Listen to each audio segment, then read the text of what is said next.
Great! Then let's go!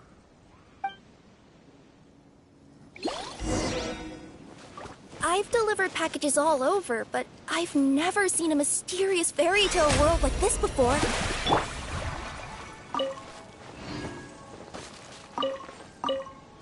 Looks like nobody has gotten around to repairing this house yet. Ugh, even I wouldn't dare to sleep in there. It might suddenly collapse in on you.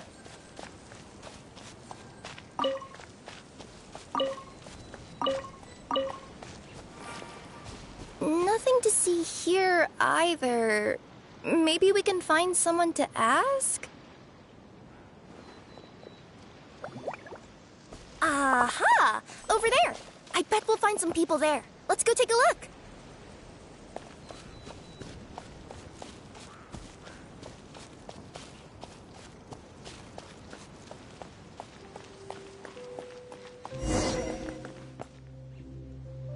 Uh-huh. I was sure there'd be people here. There once was a goddess who ruled over fate. Before she died, she left 3 riddles for the kingdom she had created. What? Who said that? Long story short, on this day, a sentient feline, an outlander, and a diminutive pixie arrived on the scene. They saw a narrow path off to the side. Okay, but which side? Yeah, if you gave ambiguous instructions like that to a Comania Express courier, they'd give you the parcel right back and tell you to write the delivery address more clearly. Despite how obvious the answer was, the perplexed pixie and the flummoxed feline struggled to work it out. Although, perhaps a small part of the blame could be attributed to my dull narration. All right, let's try this again. The path on the left-hand side seemed to give off an enticing fragrance, as if to say, this is the way to wealth and glory. Ooh, that sounds like the start of a good story. Then what? Then what?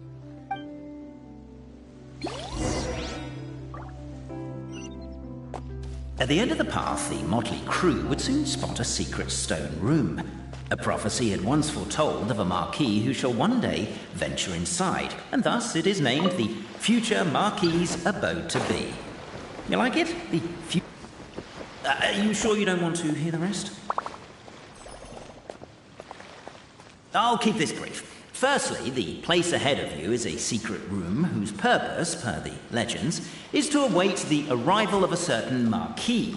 For that reason, it's called the future marquis's abode to be. Secondly, when you get inside, don't sit on the chair in the center, or bad things will happen. There, that's all. Off you go.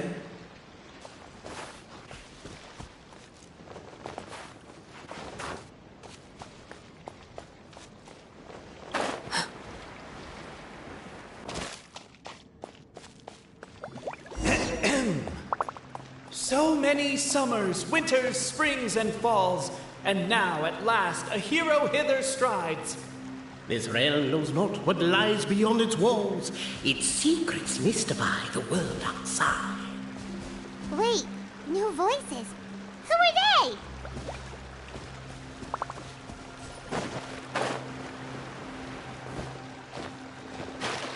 With wood and earthenware strewn all around, the demon feline's fury can't be quelled. Reducing them to rubble on the ground, she finds the vessels vacant save for... air? She finds long gone the gems that once they held. Are they describing how we broke the boxes and jars? Who are you calling Demon Feline?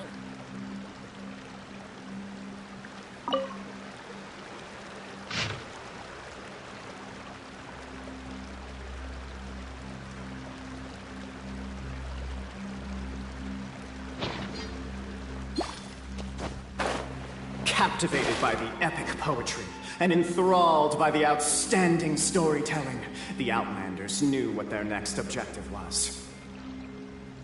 Namely, to remove the clockwork key from the raised platform up ahead.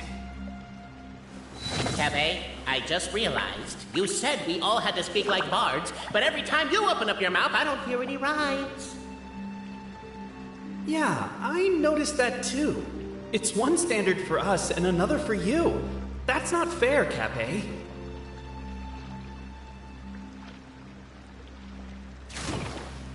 with wood and earthenware strewn all around.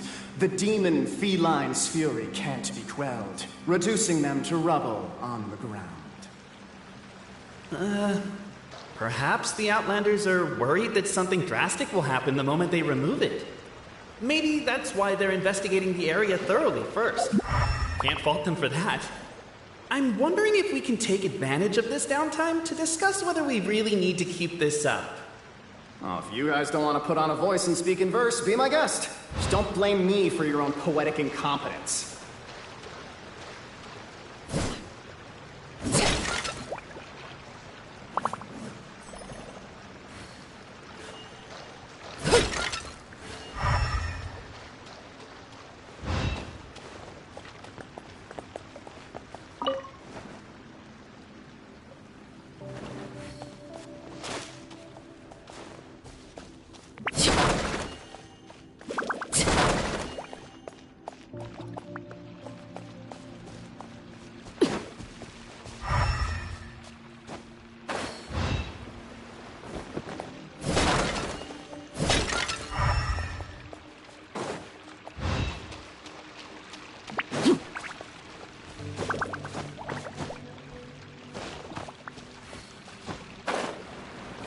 Strong as stone, firm as steel. The Outlander pulls, but it does not yield. This has happened many times before, but this time is different. A thought enters the Outlander's mind. Attack! Attack! First weaken the structure, then seize the treasure!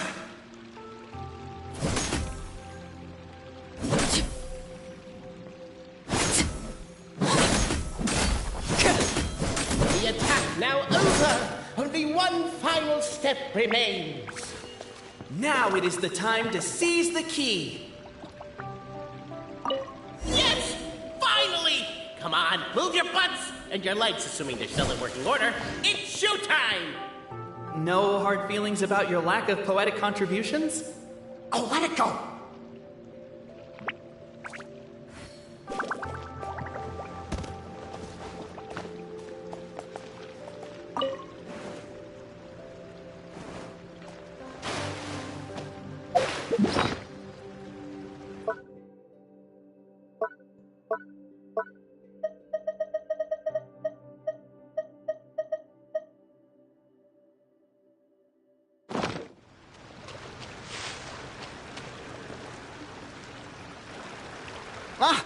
Welcome, esteemed and noble Outlander. Allow us to introduce ourselves. We represent the 3 great clans of this realm, having been selected as its authorized historical supervisors. Our purpose being to await the arrival of one such as yourselves who shall remove the clockwork key. My name is... You're Cape, he's Albizzi, and that's Bobarano, right? You've done so much talking that we can already tell you apart by your voices. Aren't we missing someone, though? The guy who led us here to begin with? Who? And thus was born the long-awaited fellowship, destined to uncover the truth of the past. Allow me to quote, if I may, in the history of Constellation Metropole, a new page has begun. Him. Well, there's no fourth person, so which of you is the ventriloquist? Come on, out with it. We've never heard that voice before, but he sounds like he'd be good at reading bedtime stories to children. Well, whoever it is, I don't know and I don't care. Forget about him. We have far more important things to focus on. Like, where our journey goes from here. That key you hold is the pivot point about which the past and present of the Metropole revolve. However, between our 3 clans, there is some dispute over the historical record. Each clan has its own version of history, detailing the clan's origins and the tale of the dragon of old. And unfortunately, we don't know which one is the truth. Dragon? You mean the one that's been acting up recently? Oh, no, not that one, you adorable little pixie. When I say dragon of old... He means a dragon that would be really, really old if it was still with us today, but it was defeated in ancient times. The new one has nothing to do with our clan history. Was that supposed to be a joke? Anyway, so you've been waiting for someone to remove the key so you can finally explore the truth of the past? Not just explore it, but argue incessantly about it. Honestly, I don't care that much.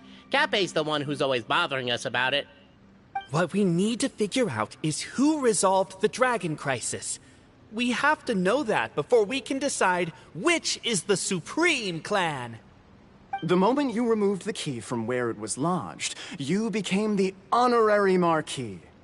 We humbly beseech you, noble Outlander. Noble Traveler Marquis, we ask you to help us.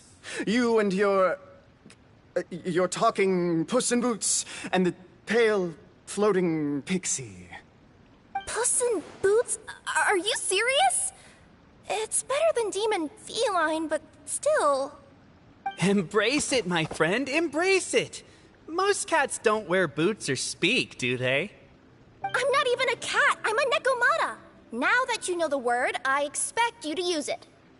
Please allow me to lead you all to a sacred memorial site. It will be much easier to explain what needs to be done once we are there.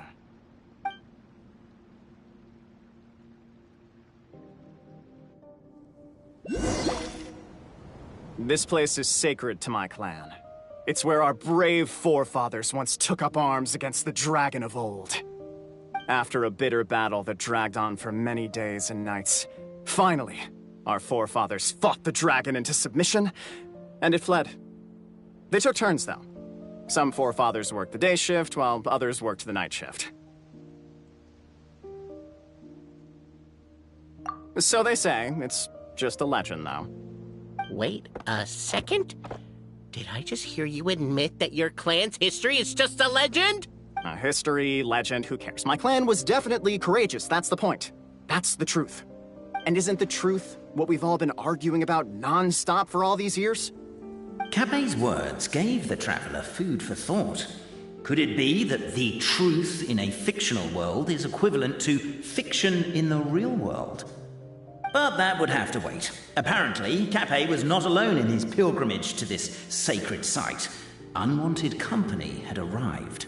The traveler and the talking cat, Nekomata, decided to teach them some manners.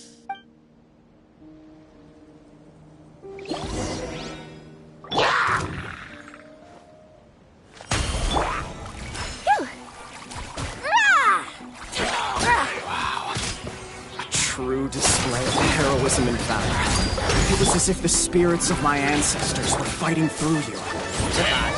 Could be wrong, but maybe the Traveler Marquis is a lot more powerful than your ancestors. Technically, by saying that, your martial prowess and show of courage are a more vivid reenactment of my ancestors' feats that suit the modern aesthetic. Now, let's get down to... As we all know, time is but an illusion. Time may flow line by line, page by page, or frame by frame, but usually it flows in the form of springs and gears. And that clockwork key you have in your hand can turn back time and make the past reappear. Well, actually, my view is that the illusion of time is more of a problem of consciousness. Gears power the body, while the body is the vessel of the conscious mind. But the mind cannot understand the dimension of time, so we experience instead an endless continuum of moments as the pinion of now turns along the rack of ages. I'm getting flashbacks to when I was delivering packages to the Sumeru Academia. A teacher once asked Albizzi what his greatest fear was, and he replied, dragons. Boberano was asked the same question. He replied, time, and repeated the argument we just heard. The teacher then turned to Cape and posed the same question. He replied, Boberano. The manuscript that tells the truth of the historical record, the blueprint to all of creation, the work of the great mage themselves. It can be found at the beginning of the gear rack, and on the very first page of the book.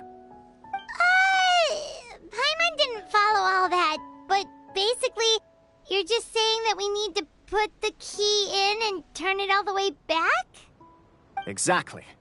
It is said that in the beginning, the goddess of creation took the goddess of fate's manuscript as a blueprint, placed it under the goddess of prophecy's starry realm, and generated the world from a few magic arrays. So in a few moments, when the great clockwork key turns the local time here back to the very beginning, we will restore the magic arrays back to their original configurations.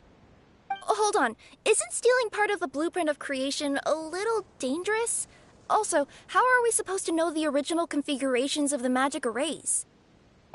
Well, the general shapes of the configurations have been passed down over the ages. They now form the family crests of each of our clans. So you'll just need to reference my family crest and join the dots accordingly.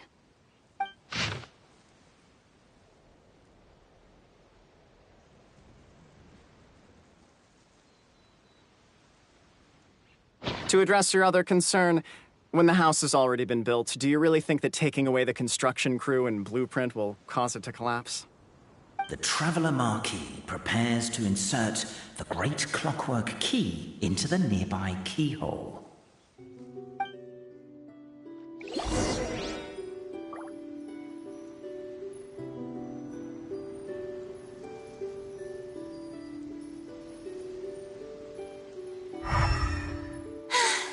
Being too popular can be such a hassle. Who knew the people would adore me so much?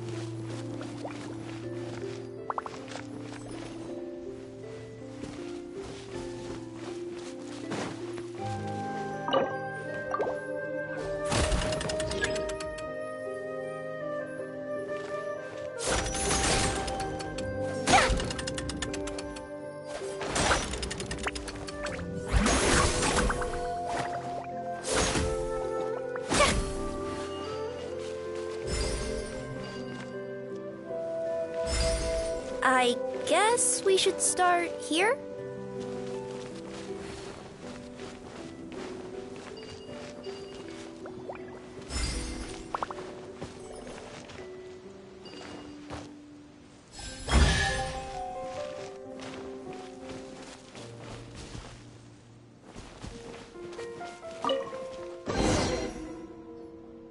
Behold, the sacred writings that record the truth of... No, wait. That have shaped the truth of history. Gather round and let us bear witness.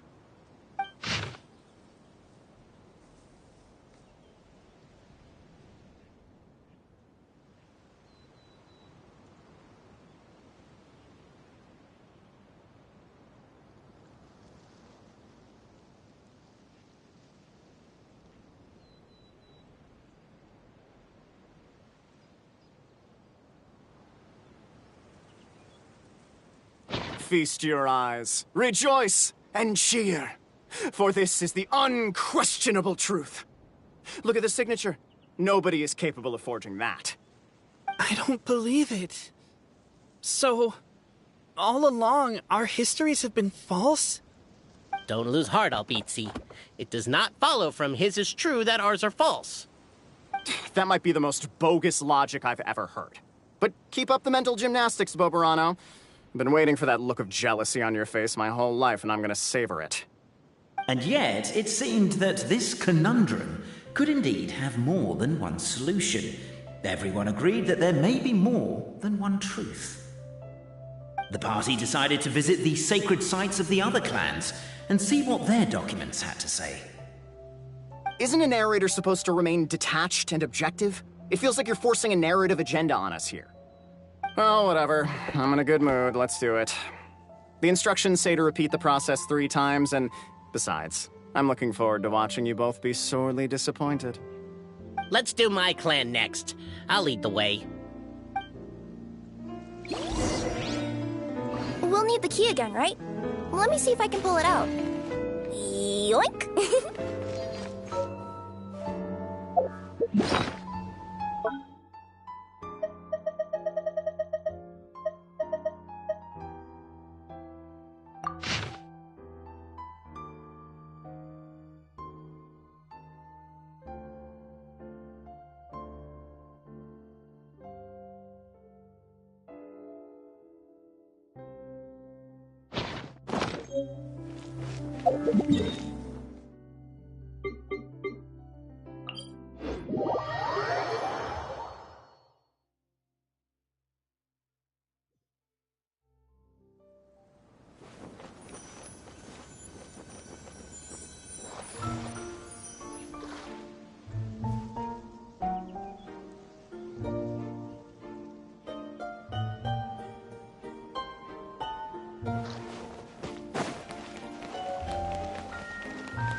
The party finds no pedestal in which to place the great clockwork key, only a locked door.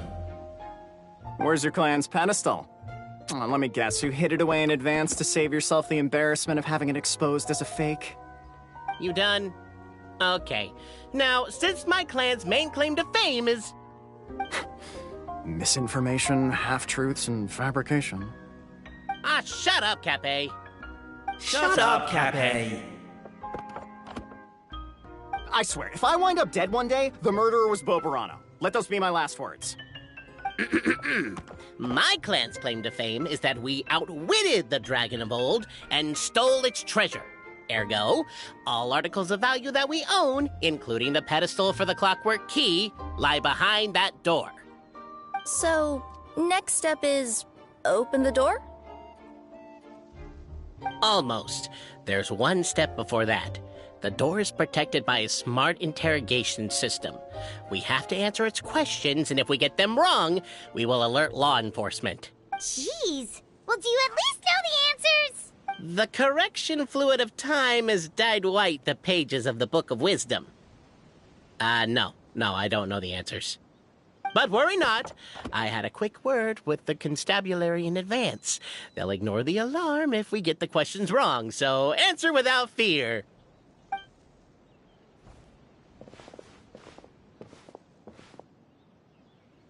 Question 1.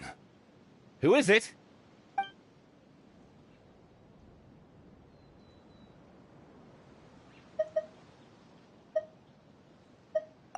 That's actually quite an amusing approach. It's probably not going to get us anywhere, but I do admire your sense of humor and your commitment to it. Question 1. Who is it?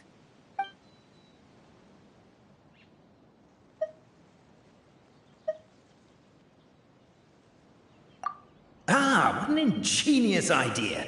Far more intelligent than Bobarano's ancestors. But I still recommend against this answer. Question 1. Who is it?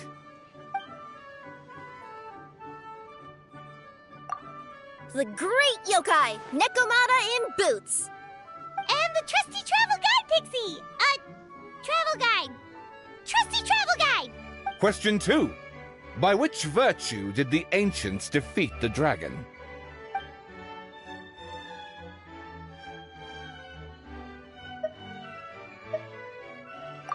Oh, no, don't say that. Even though the writings you saw do prove that bravery has its uses.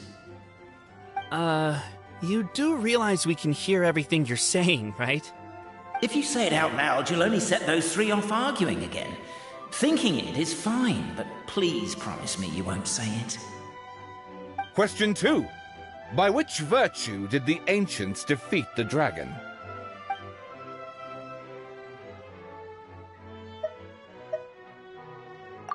To be completely honest, hard work is a bit of an alien concept to us here in the Constellation Metropole.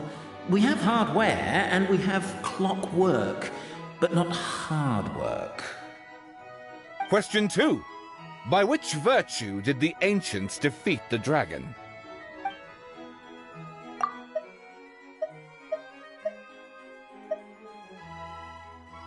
To be completely honest, hard work is a bit of an alien concept to us here in the Constellation Metropole.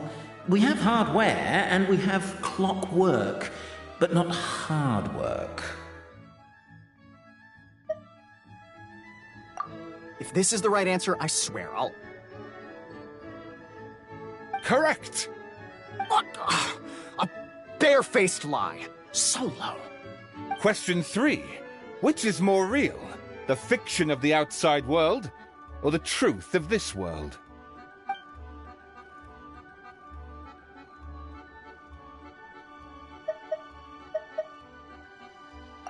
Come on, you'll have to do better than that, kid. I mean, Traveller Marquis, you and your friends are the only ones who know the truth about us. Question 3. Which is more real, the fiction of the outside world? Please try to avoid being unnecessarily cruel in your response. Question 3. Which is more real, the... Hear, hear! Who can be sure that the outside world isn't just a dream, and that when the dreamer wakes up, they won't just find themselves inside a novel? There is no way to know, therefore both are equally real. All correct. You may have the key pedestal.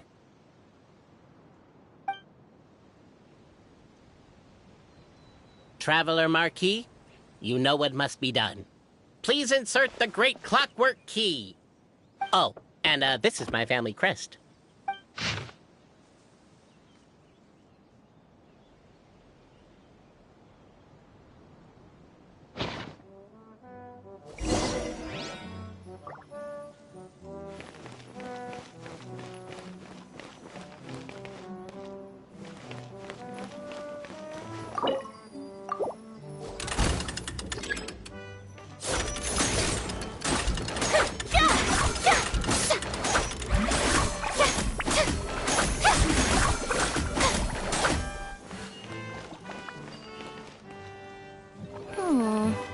Do we really need this one?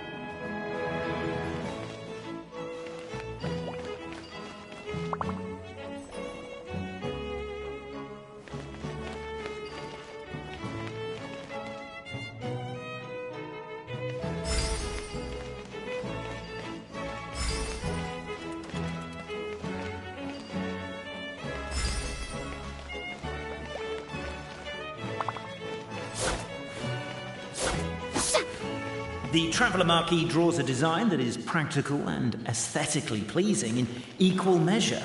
One thing it is not, however, is correct. I think you should take another look at Bobarano's family crest and have another go.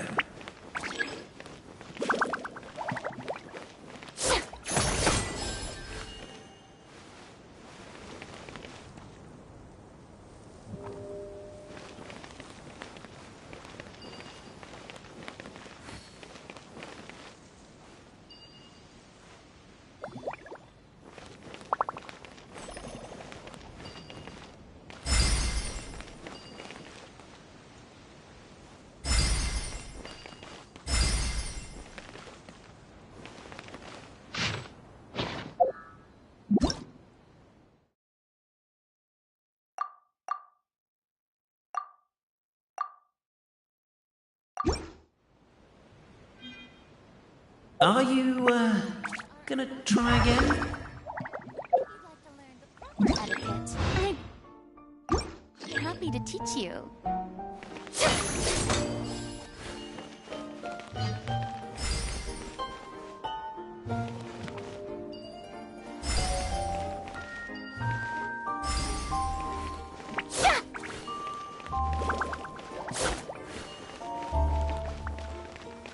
Are you, gonna try again?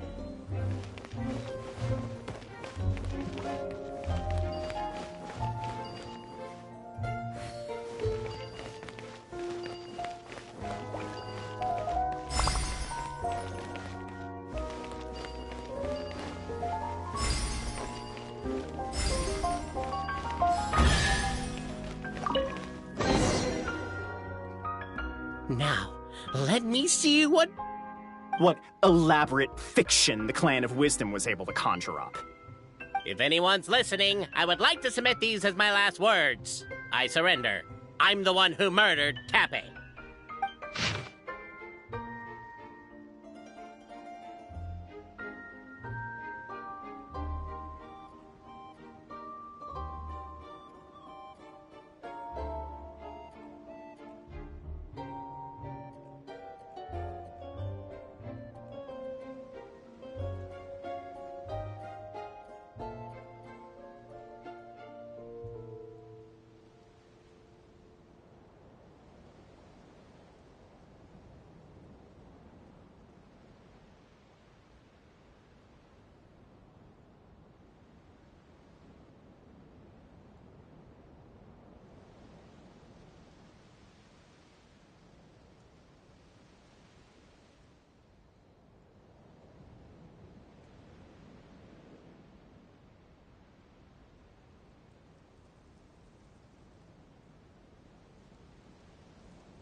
Look! My clan's history is true as well!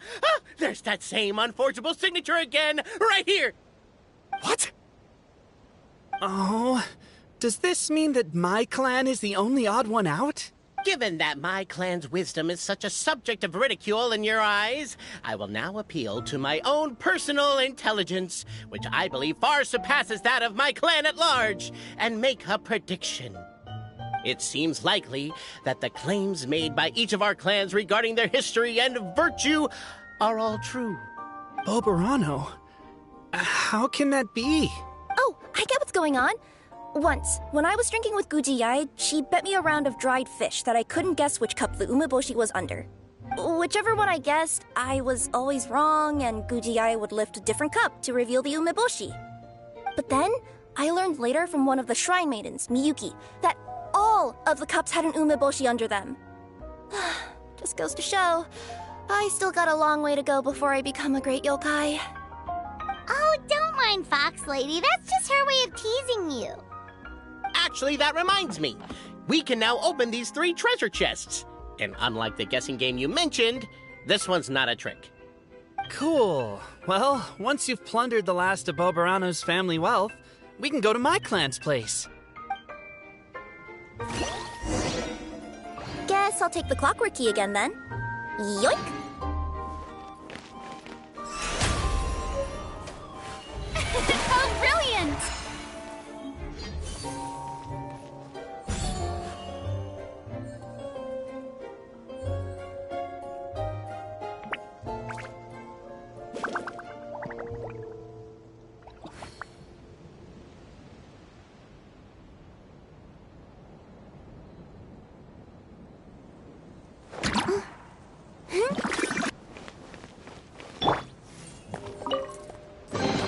If these items are unclaimed, we may take them without controversy.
The cohort of truth seekers followed Albizzi to his clan's sacred site.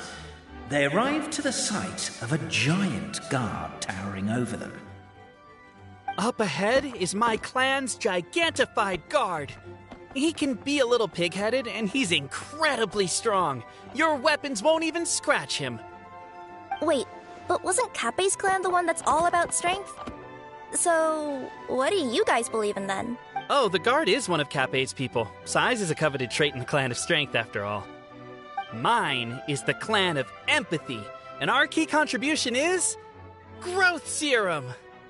What's empathetic about that? Our ancestors believed that, just maybe, the dragon of old didn't mean us any harm at all. Perhaps the dragon simply...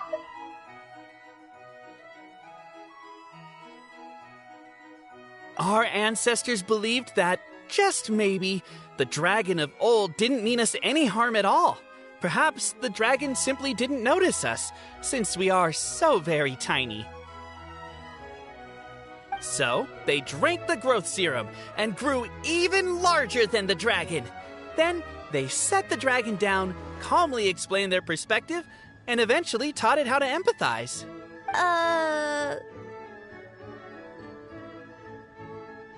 The serum isn't what it once was, though. Nowadays, it doesn't make you grow all that much, and it actually makes you lose your empathy. So, I advise we take a detour. Despite Albizzi's words of caution, somebody, no doubt, has other ideas. Surely we could avoid a conflict with the guard, they think to themselves, if we could just try to understand one another. You could, of course, just take the path to your left and go around. But some people are gluttons for punishment. It's all part of the experience, I suppose.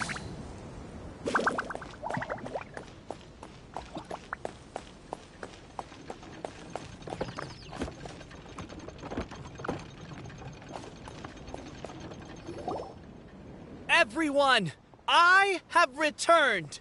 I come with the long-awaited Marquis and their followers to search for the lost origins of our clan. Well, we weren't told anything about that this morning. Get out of here. Leave us alone.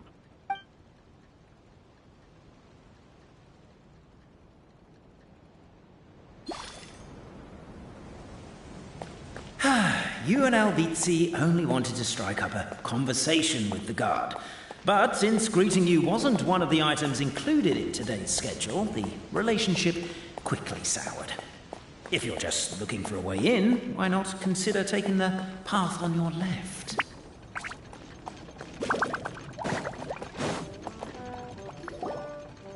Everyone, I have returned. I come with the long-awaited Marquis and their followers to search... Well, we weren't told anything about...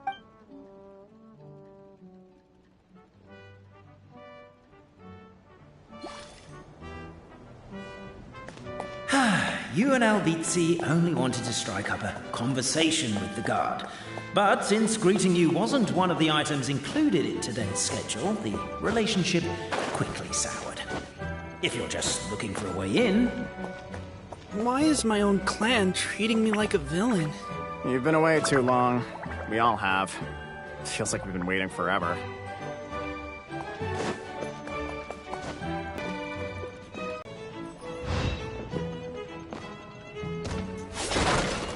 Over here! We should be getting close. Why is this place so full of junk? Are you the kind of people who never throw away the box when you buy something because you're worried you won't be able to return it without the original packaging? We'll never find the Oracle Pillars in all this mess. Never mind that. We have a more pressing issue. It seems there's a slight problem with my clan's family crest. The Marquis may need to utilize their wisdom to solve the issue.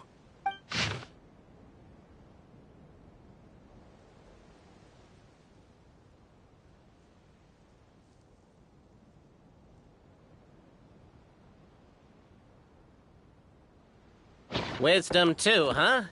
Well, you guys have a bit of everything, don't you? Except empathy.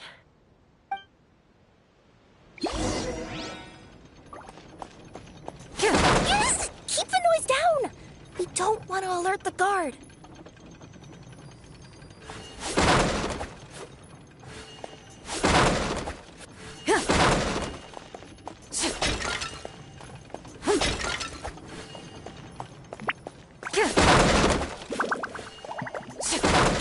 Can't you destroy the boxes a little more quietly?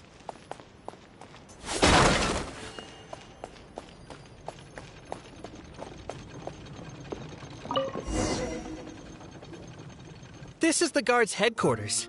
If we can just explain the situation, I'm sure the giant guard will be less hostile towards us. What are you doing? I'm busy reminiscing about old times with a photo of my friend. I know that voice. Is that Winston? So, you come crawling back. I told you, I am your only friend in this world. What were you thinking, running off on a mission with two complete strangers? You were so naive. Oh, I'll make friends with them, I know I will. But in the end, I, alone, am waiting for you. I, alone, am your friend. That's not true. It's not just those two. There's the Traveler Marquis and her companion, too. You may have friends behind my back. Well, look at you, LBC, all grown up. That's the last straw. Get out of here. I never want to see your face again. Actually, no. Why don't you lift the emergency measures for a second and let me in? I have a VIP with me, and we're very close to solving the mystery of our sacred site. Dad, get out!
I'll go keep watch.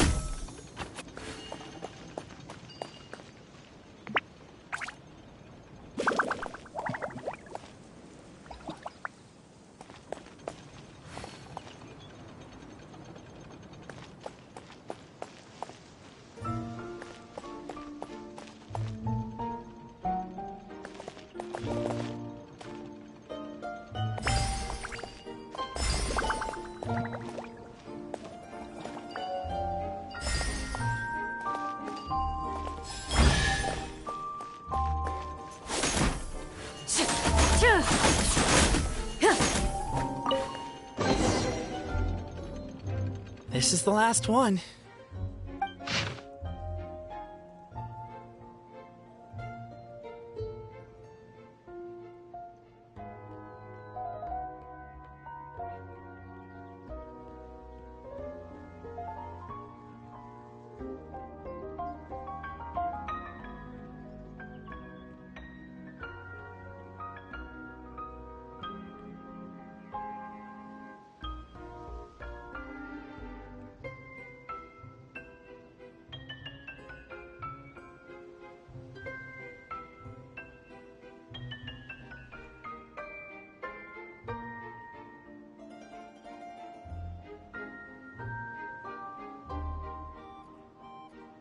The signature.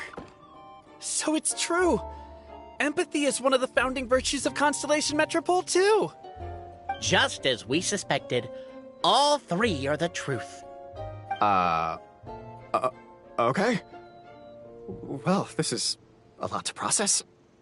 I feel a little empty inside. Yes, we found the truth, but there's too much truth. I get you. It's like in Inazuma, when there were only 6 books in the Mirage Warrior series, it was really popular. But by the time book number 88 came out, nobody wanted to read it. They'd all lost interest. A brief moment of joy is drowned out by a growing feeling of melancholy. But perhaps there is a glimmer of hope to be found too? Anyone? Anyone? All right, I'll say it. How is it the case that these 3 versions of history can all be true at once? That's exactly what but Boborano kind of already explained it away earlier. So Paimon was worried she'd look stupid for asking the question. It's not a stupid question at all, my dear little pixie. While I did postulate that different truths may coexist, there is an issue when it comes to these three truths in particular. The problem is, all three truths are the history of the exact same thing, namely the dragon and the Metropole's origins. Yet all three bear the signature, showing that they're genuine.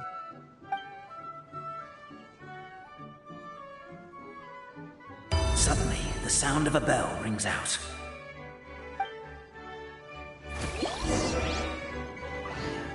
The bell! It rang once! What does that mean again? Ah, yes! Highest level of emergency! Everyone, to the main entrance! Stat! Bring all the glue traps and place them outside the gates! The whole city is on the lookout, and there's only one way out. It's the path right in front of you.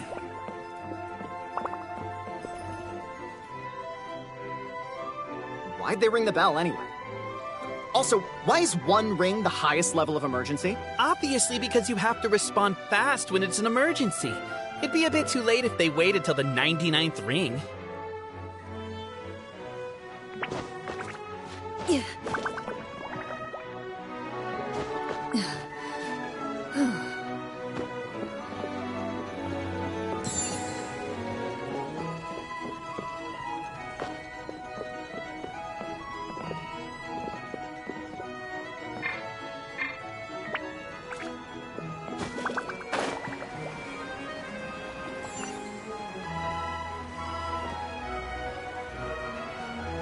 They're outside! After them!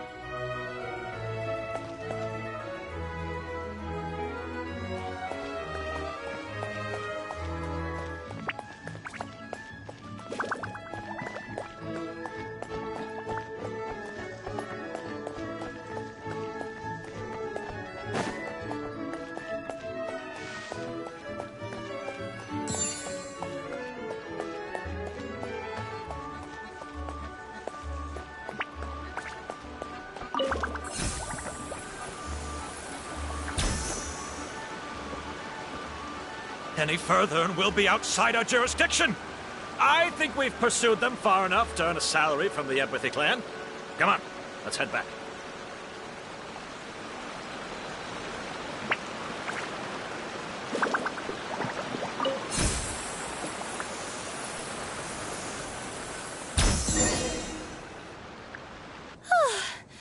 We made it out. Don't know if we'll still be needing this clockwork key, but I yoinked it out before we ran, just in case. Okay, but back to the truth problem. There are 3 conflicting versions of the truth, and somehow they're all still true. What is that supposed to mean? I don't know. I doubt anyone here in Simulanka can make sense of it. All we do know is that any manuscript bearing her signature has to be valid.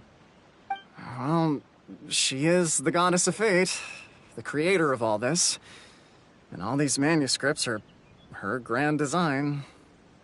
The reason we argued about who was right was that we didn't know enough about the truth of the past. But now we have the truth. So we just have to accept it.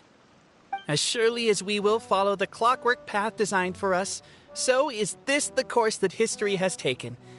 It is clear and incontrovertible. We will never argue again. Thank you all. Is that all there is to it? Is this where the decision made at the first crossroads of destiny has led us to? A pointlessly happy ending? Overthinking it would be equally pointless. Well, that's enough for one day. Time to take a break. Could you be any more cryptic? You're planning something. Paimon knows it. Whatever happens, today was a breakthrough in my journey of discovery. I will go back and share it with my clan. Me too. And me. Let's leave it there for today, then. I'm sure we'll find out what else Mr. Narrator has planned for us tomorrow.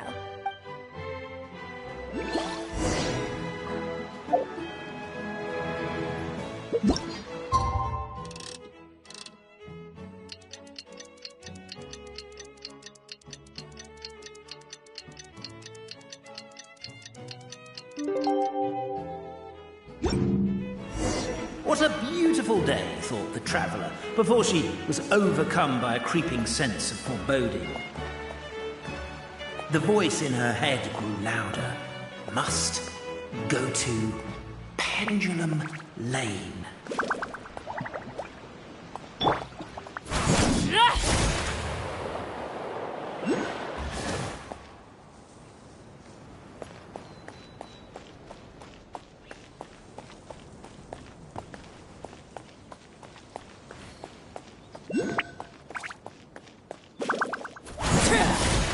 Pendulum Lane is just up ahead. Something must have happened here after all. Everyone's crowded around.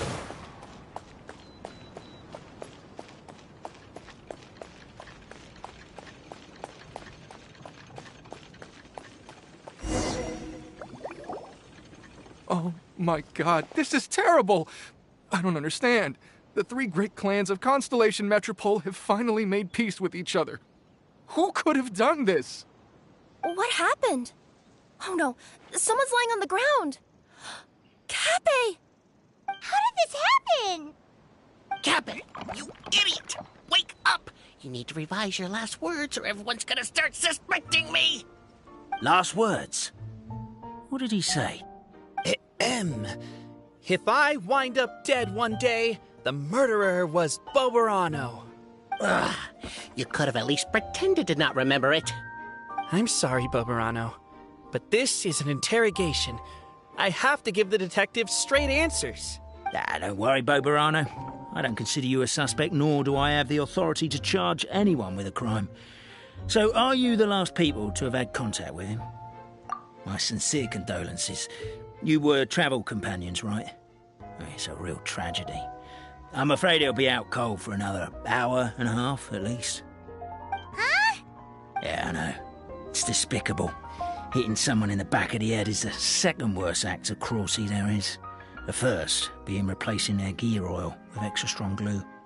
So, Cappe's not dead? His gears, metal frame and shell are all still in excellent condition. It's just his energy supply that's been all messed up.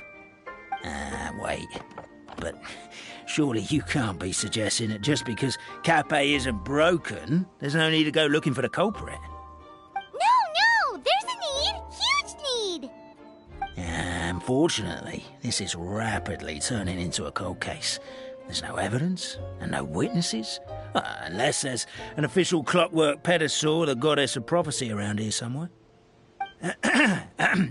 Excuse me. Then suddenly the long-lost dragon of old flew across the sky. Where? I didn't see anything. Wait, why can't I move? Oh, my mistake. It was just a cloud. Or a bird. Or something. If only we could turn time backwards and replay the crime. Isn't that one of those, clockwork socket things right behind you? So it is. No wonder everyone here is suddenly struggling to move. Traveller, if you please, let's recreate the crime scene. The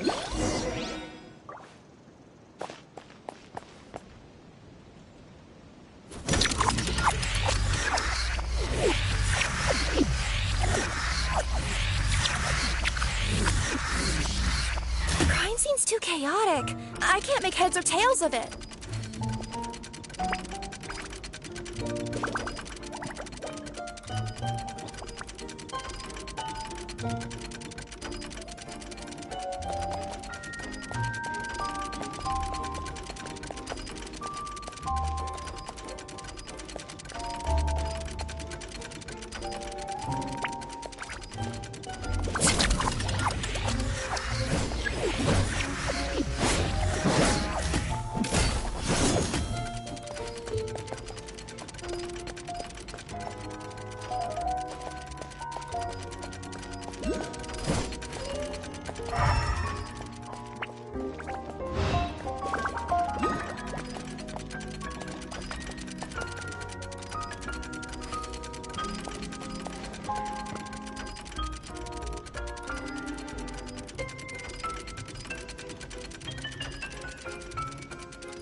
Well, that clears it up.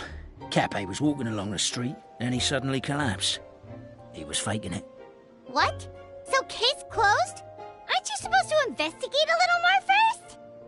Well, we literally replayed the crime scene and saw it with our own eyes. There's no need for any evidence gathering or powers of deduction now. And besides, maybe the truth is inherently strange by nature. Like how Constellation Metropole has 3 histories, each of which is the truth. But didn't you say Cappe was struck in the back of the head and knocked unconscious? For all I know, he could have bashed his head against the toilet bowl before leaving the house, then walked here in a daze before finally passing out. As for why he might have done that, my guess is...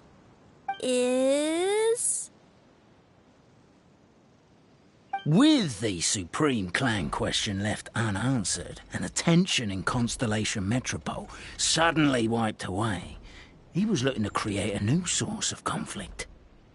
Only then would the city feel alive again. Do we really think he's capable of that, though? Sounds like a pretty complicated conspiracy for the average Simulanka resident. Traveler, something about the crime scene isn't sitting right with me. It just seems unnatural. Also, anything outside of the immediate area won't have appeared in the replay. Is it possible that something was missing from the scene? Why don't we search the area? Wait, what are you doing? Oh, we're gonna head to Cappe's house to check the toilet bowl for signs of an impact.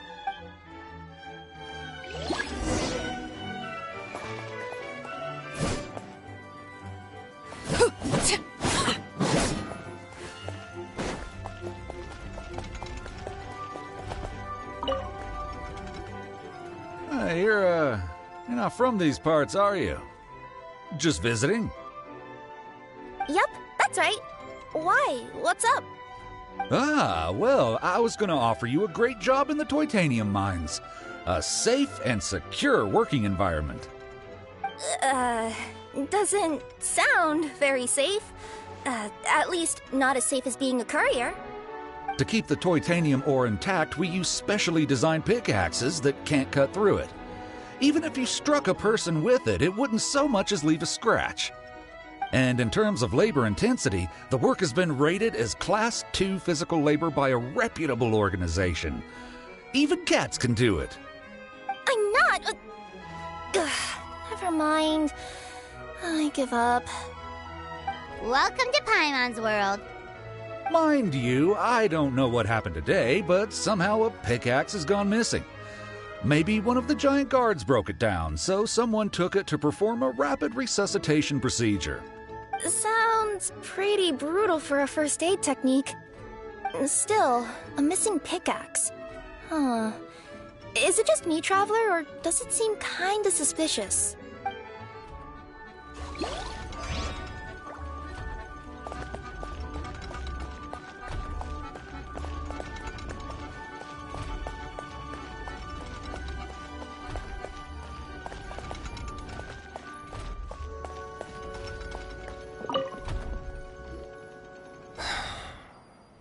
Come here.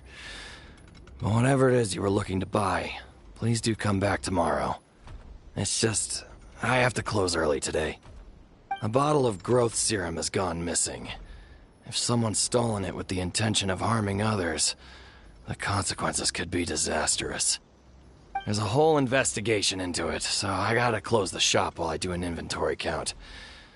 If it turns out I'm wrong and I miscounted, I could be charged with filing a false report and disturbing the peace.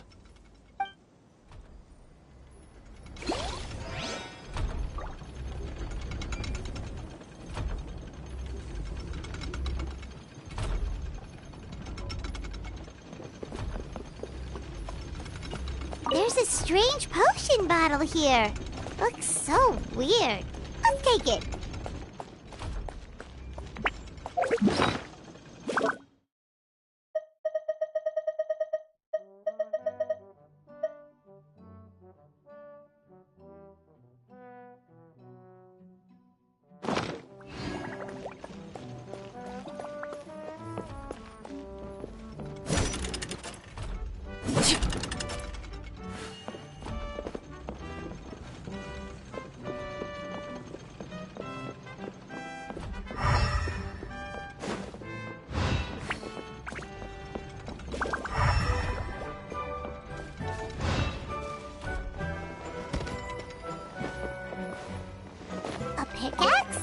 What is it doing all the way down here? There's gotta be a story behind it. Let's take it.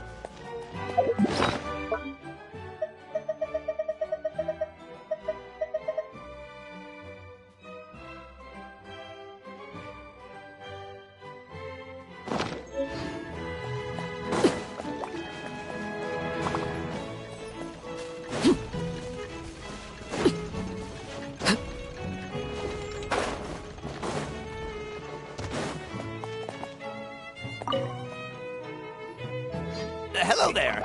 Have you seen my spear by any chance? Someone was shouting about a dragon a minute ago, and I instinctively threw it into the sky.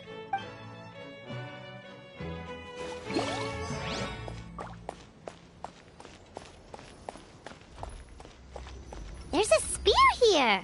It looks so mysterious. Let's take it.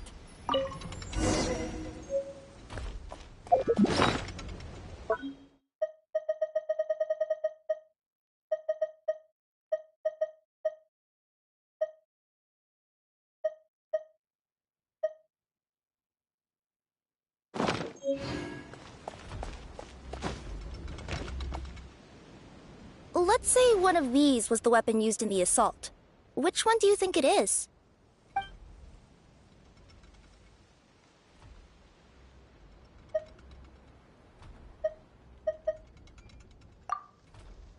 If it was the growth serum, Kappe would have been turned into a giant.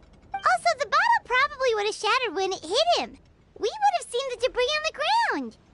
Let's say one of these was the weapon used in the assault. Which one do you think it is?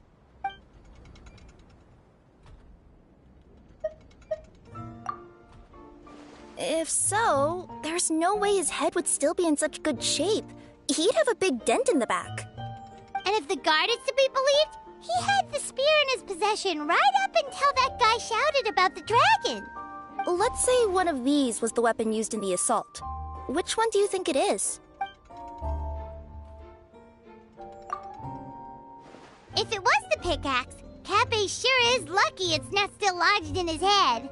Actually, you're wrong there, Paimon. The foreman at the mine was just saying, this kind of pickaxe is designed not to damage titanium, so it couldn't cause any superficial damage to residents here. But you could probably knock someone out if you hit them hard enough, and it wouldn't leave a scratch. Let's take this back to the crime scene and replay it one more time. Ah, you're back. How was the toilet at Kappe's house? Toilet? What about it? Oh, yeah, forget that.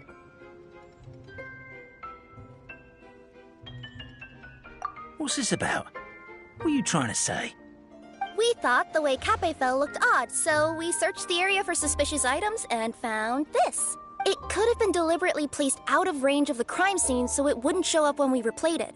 Now we've retrieved it, we were gonna replay it again. You don't mind. Oh, I just remembered I forgot to turn off the clockwork switch in my kitchen. Yeah, I think I'll just, Oh, no, you stay right there.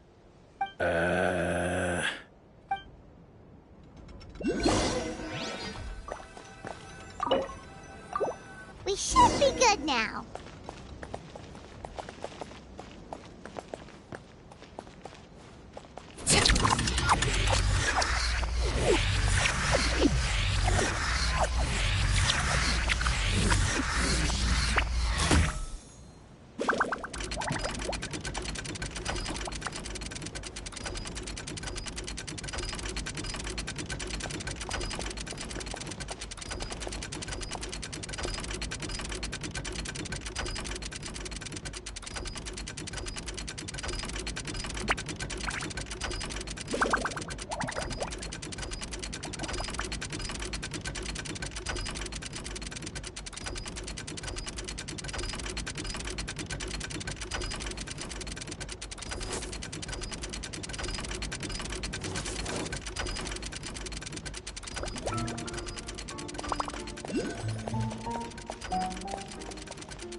So, it was you!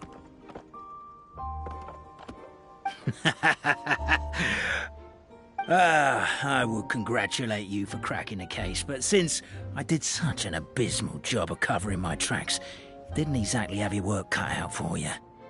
So, all I can say is... Catch me if you can!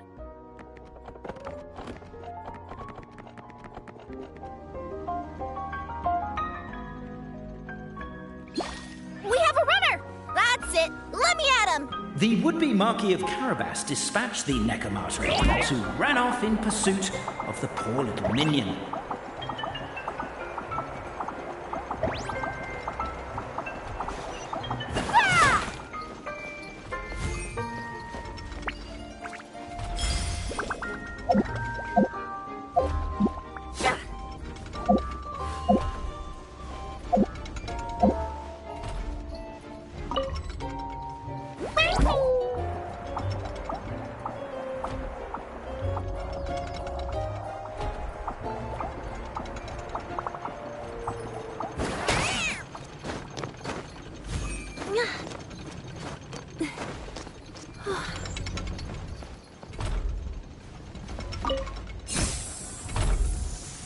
The minion's poor little lower back was protesting painfully against the intense physical activity.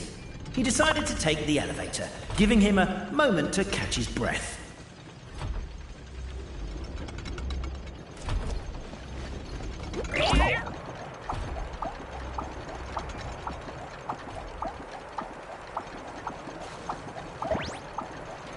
Really? His lower back asked. But the minion had no other choice. He resolved to make the jump down.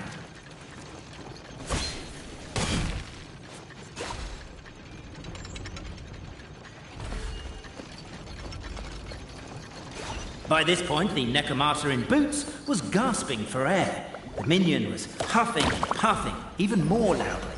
But we'll ignore that. I'm not! Don't underestimate the gold-level courier of the Komania Express!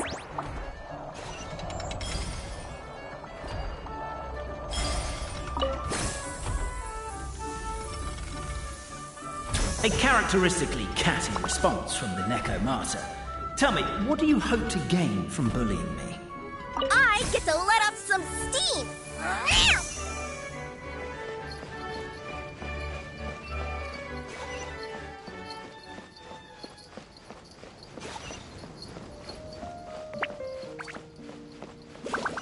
Ha-ha! You fell into my trap! In fact, all the glue in this world is created by me, using my narrator powers. I make it and the residents just gather what they need. Rats! Oh, I'm so jealous of you guys right now. Just jump out of your shoes and keep running, but Wait, I'm wearing... The unnamed minion made a last-ditch escape attempt. He began his long climb, up the wall, the tall wall. He began his long climb up the tall wall. Do you call that a tall wall? In urgent Neko parcel mode, I'll scale it in no time.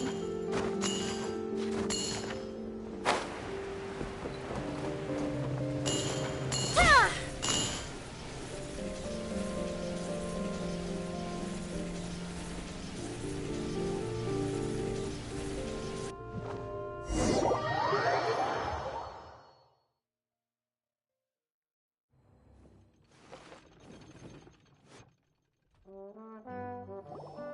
So, it was you!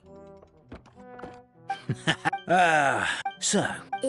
Catch me if you can!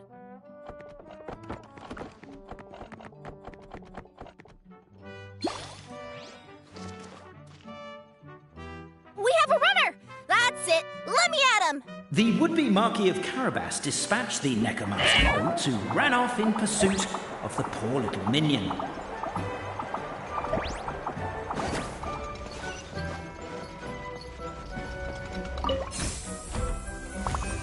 The minion's poor little lower back was protesting painfully against the intense physical activity. He decided to take the elevator, giving him a moment to catch his breath.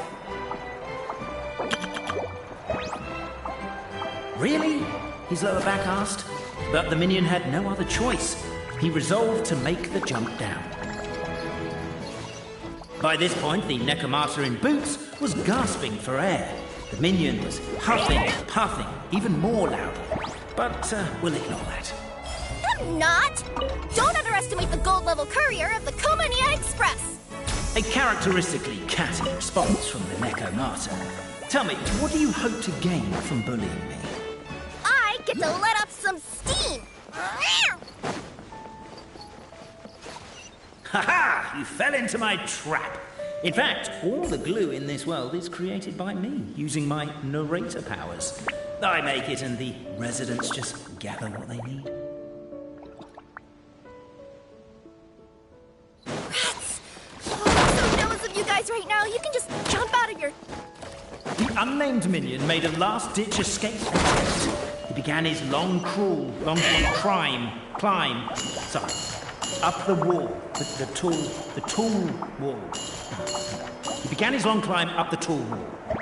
You call that a... I'm beat. I surrender.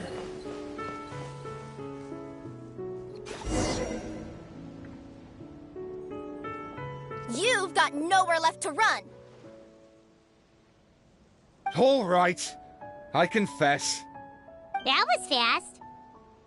Getting caught by you here was a backup plan. I don't know if what I've done will make things better or not. Time to come clean. I am the narrator, the one who's been guiding you all this time. You're overdoing it a little bit there. Anyway, I only did what I did because... Why are you suddenly spilling the beans? I poured my heart and soul into all this. I was worried you wouldn't ask. The truth is, I was one of the first conscious beings ever made by the goddess of creation, and I've known for a long time that this whole world is just a fairy tale written by the goddess of fate. I know they say that fairy tales are just made up for kids to read, but I refuse to believe that fairy tales are just fictional stories and nothing more. The reason why Constellation Metropole has 3 origin stories is that the goddess of fate wrote 3 drafts and couldn't decide which one she liked best. Then her cat trod all over them, and they all got crumpled together, so the 3 worlds just sort of folded into one. The goddess of fate was torn between them anyway, since she couldn't decide which ending was best for the dragon or the kids. So when she saw what the cat had done, she simply decided to go with all 3. Who'd have thought? Well, what does any of this have to do with what you did? You're not a fictional character, so you couldn't hope to understand my sorrow. Honestly, I don't think there's anyone in all of Simulanka who would understand. Every day that I experience, every interaction I have with another person, is it really all just a work of fiction? The only reason the 3 great clans wanted to find out the truth was for the pointless task of electing the supreme clan.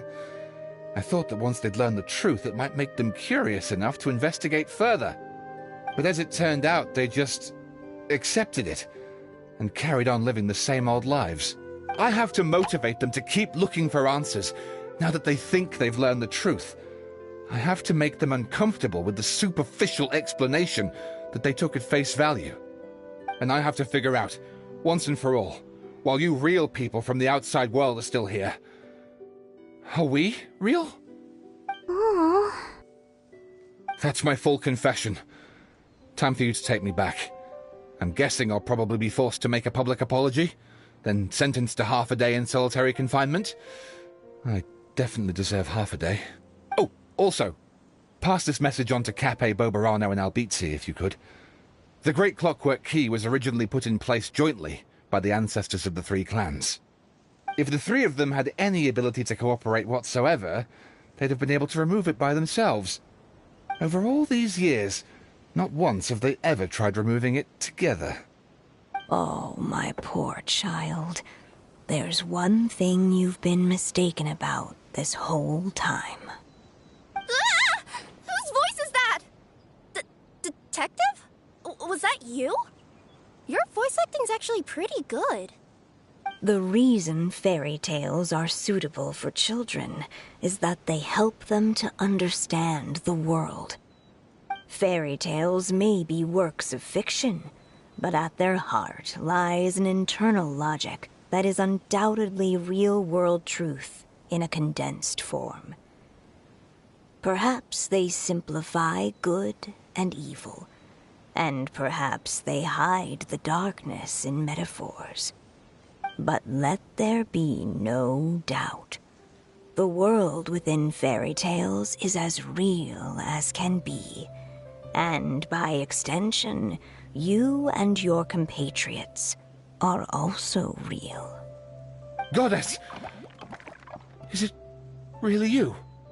The line that separates footnotes from narrative can never be crossed. Never the two shall meet. This is why you have never heard my voice before. But now you wish to break free from the story, and there's a cat nearby, so you can hear my echo. Necromora!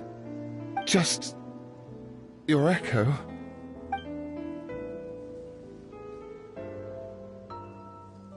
Oh, poor detective. So, we are a part of the real world too.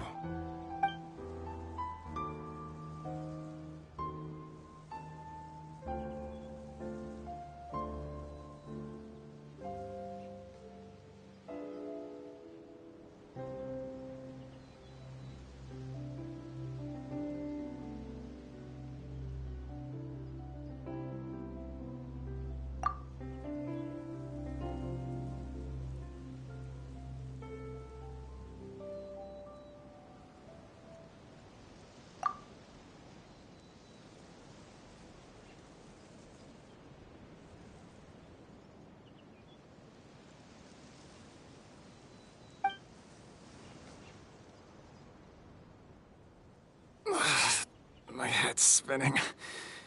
Albizzi just gave me a quick rundown of the situation. So you caught the detective? Sorta. We chased him until he surrendered. Oh, and he asked us to pass on a message.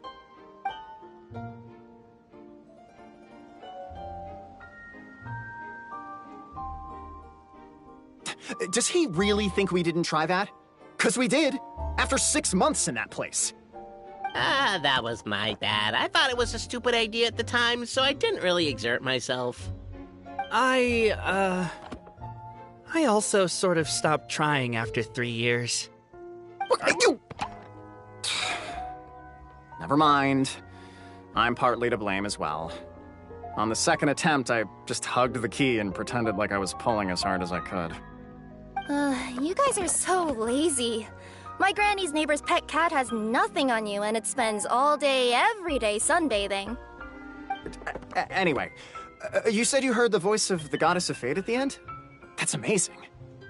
There is a world beyond our own after all. What would you guys say to taking a trip to the outside world sometime? Otherwise, I got bashed in the back of the head for nothing. Depends. Do either of you know how to get there? But yes, I agree we should go. And not invite the detective, just to annoy him. But maybe the reason we've never worried about whether we're real or not is that, unlike him, we weren't there to witness the creation of this world. We've never had any reason to doubt that we're real. If someone ever convinced me that these delightful dimwits, Cape and Albizzi, weren't real, I'd be devastated.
Laid bare.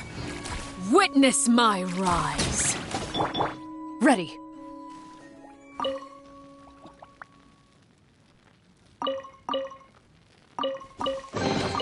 If these items are unclaimed, we may take them without controversy.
Carriage inspection, check. Wheel and axle inspection, check. power inspection? Good morning, Mr. Wheel. Oh, good morning, heroes of Simulanka. Hey, our old friend Wheel is the driver again. That already puts Paimon at ease. Are you certain you don't want us to accompany you, Your Majesty? I am. You can leave the dragon slaying to us. My partner's a pro. She does it all the time. What remarkable friends Her Majesty has. With such great heroes by your side, I'm sure you'll best the dragon with ease. We won't keep you any longer. All right, then. Look after the city for me while I'm gone. Yes, Your Majesty. Just leave it to us. I think we're all set. Time to depart. Next stop, the end of the world!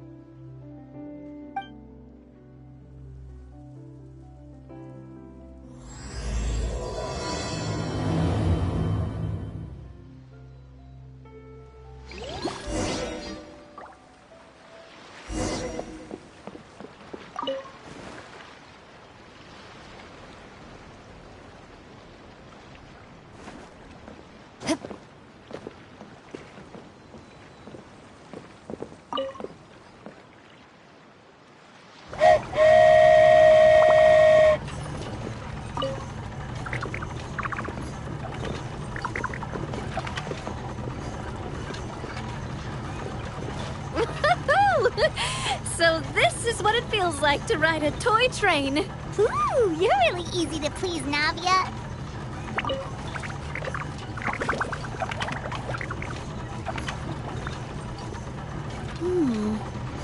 Looks like the fog ahead is getting thicker.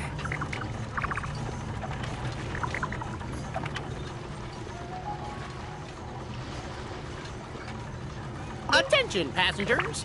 We've arrived at the transfer point. All change, please, all change.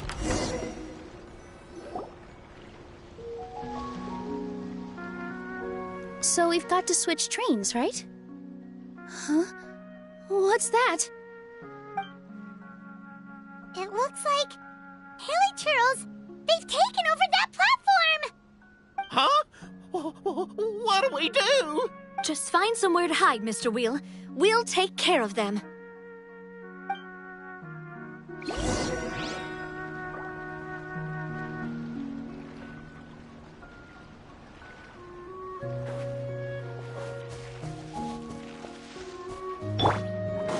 Strike a pose! Overruled.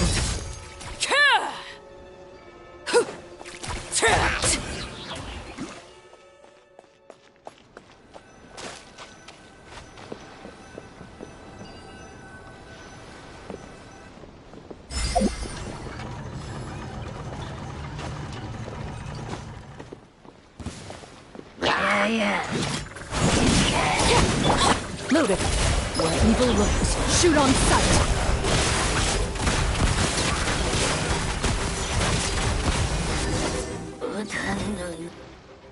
Whew. That's all of them. Thank you so much for your help, everyone. Now, let me take a look at the train.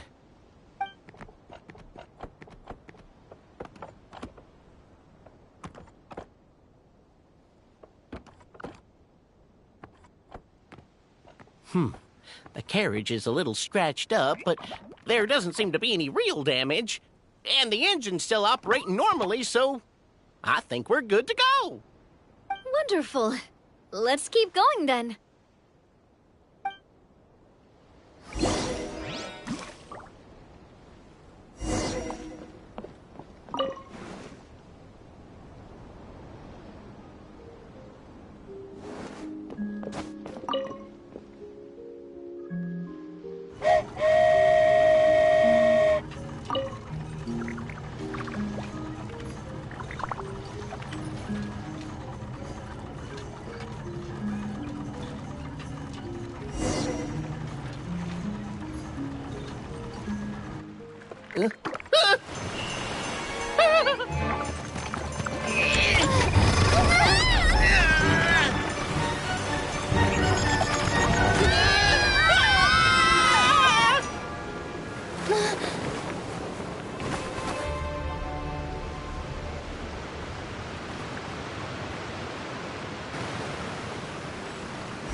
Go forth and witness this world, my... Make sure to be nice to everyone. I leave it to you. Are you okay, Miss Nilu? I'm fine, but I think the Traveler is still unconscious.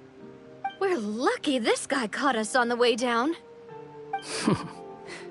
Passed out from a little fall, did ya? How fragile. Oh, cut her some slack. The Traveler's had a rough few days. We should just... But my leg's falling asleep. You couldn't have set her down on the grass over there, Hat Guy? Ha!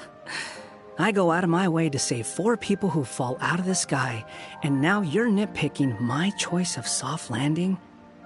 That's the most ridiculous thing I've ever heard.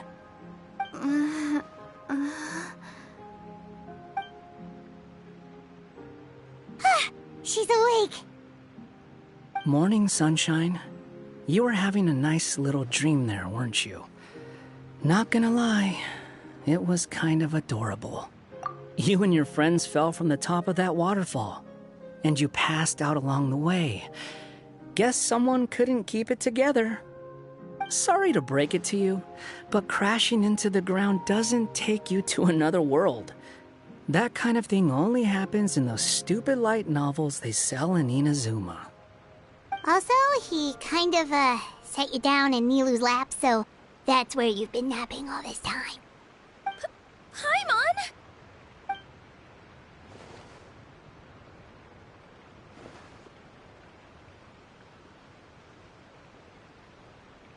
Oh, no. It's all right. I'm just glad you're okay. You didn't hit your head, did you? Is the dizziness gone? Really? What did they say?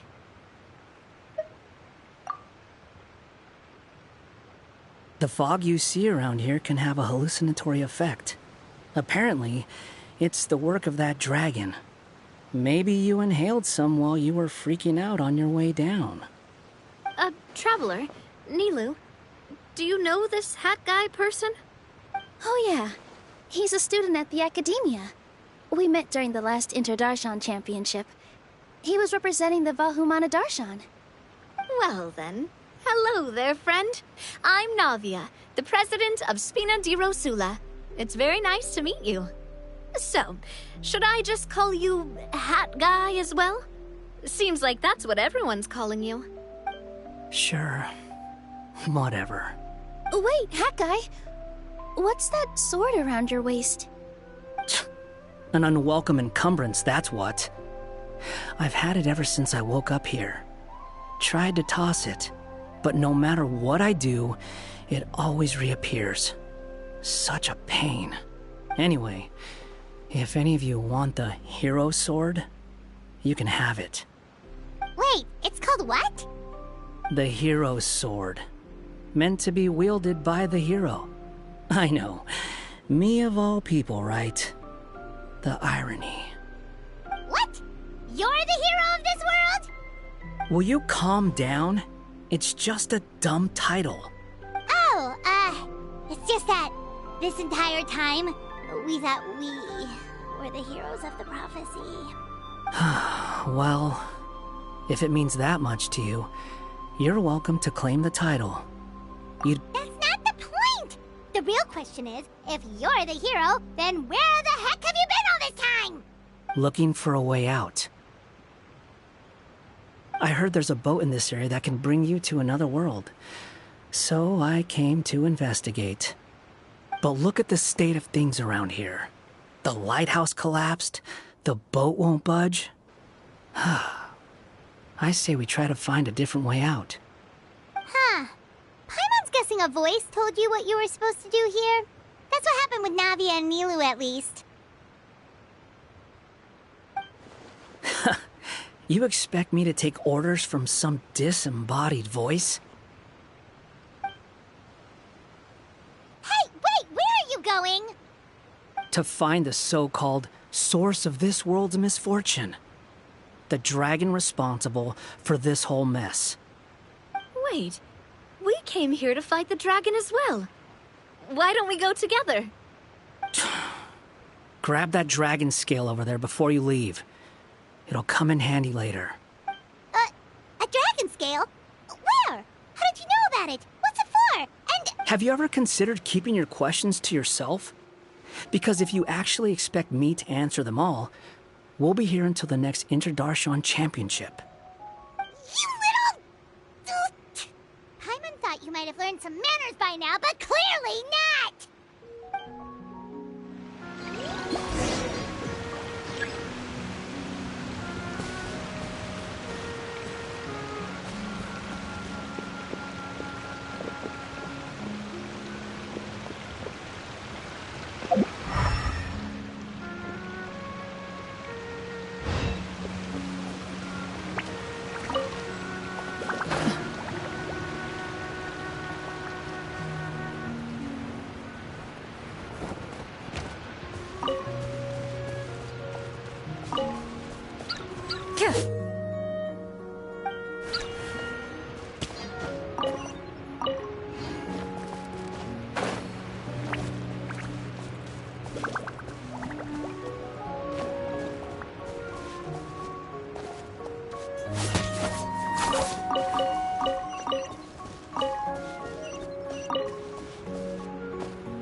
This should do it, right?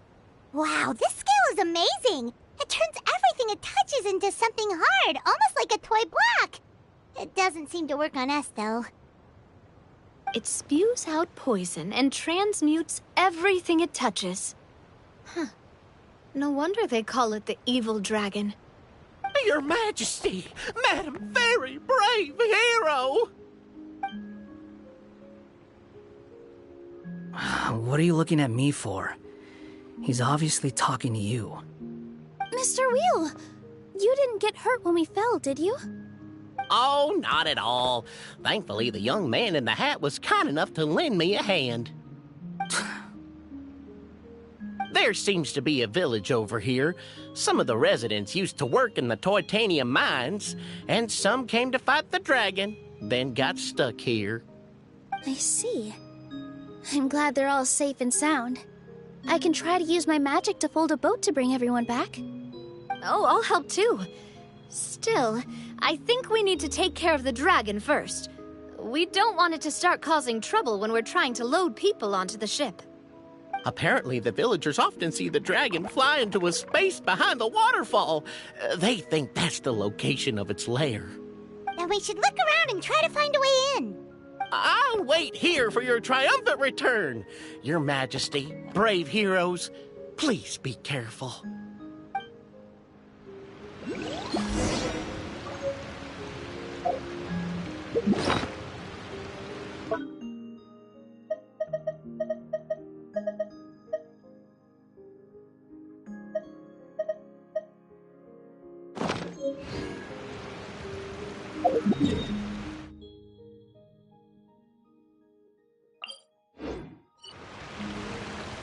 A duel is a battle of wills, and the sword an extension of the duelist's spirit. If your heart recoils in fear, then your sword...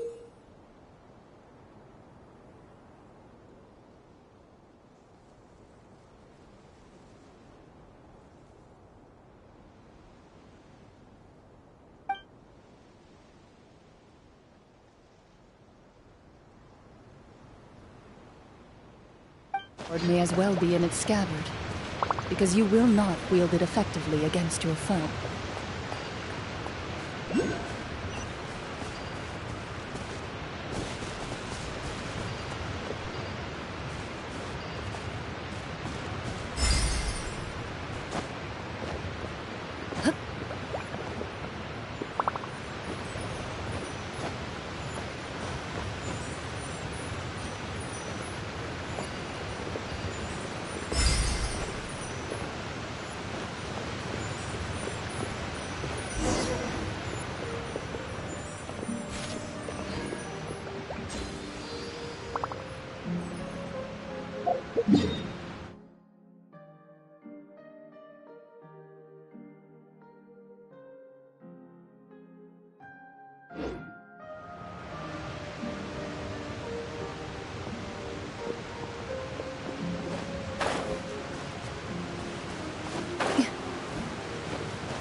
Skyward!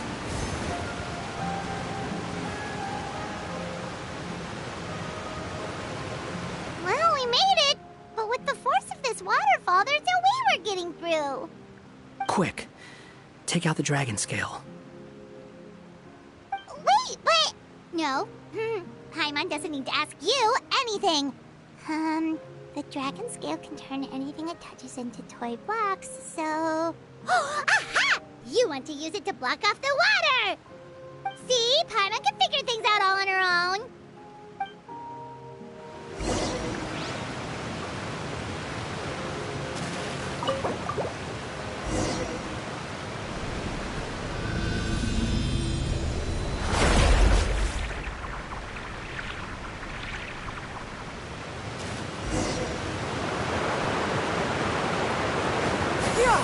Skyward!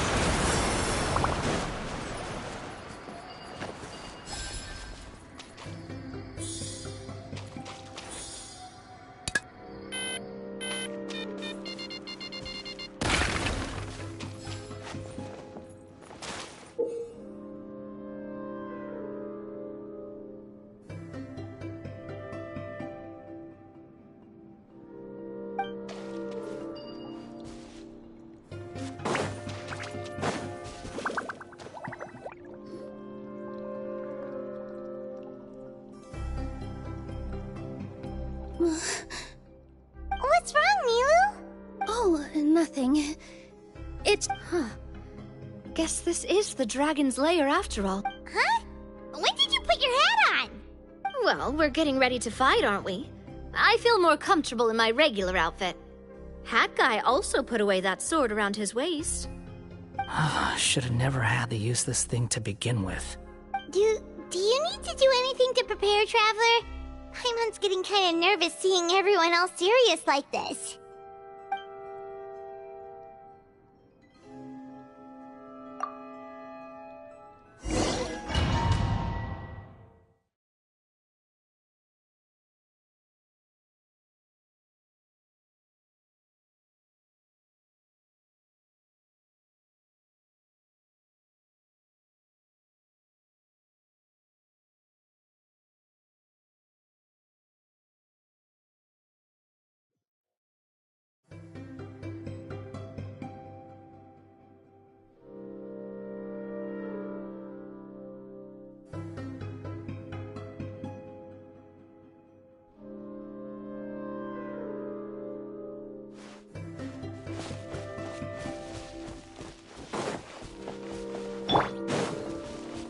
Behold! Oh, looks like we're not the first ones to make it in here. Wait, hold on! Let's fight the dragon together! They're already gone! Let's try to catch up!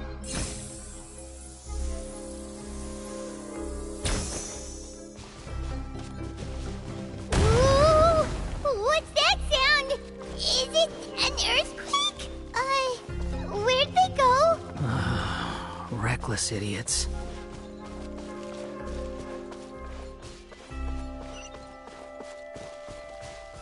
The wind rises.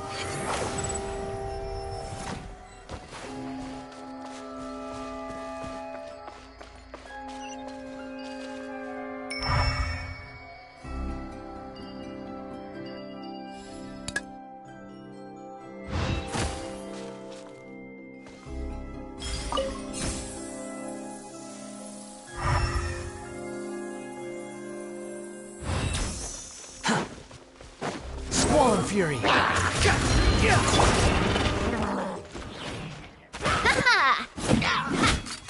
Hey there! Hiya! Here! Yeah!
Too slow.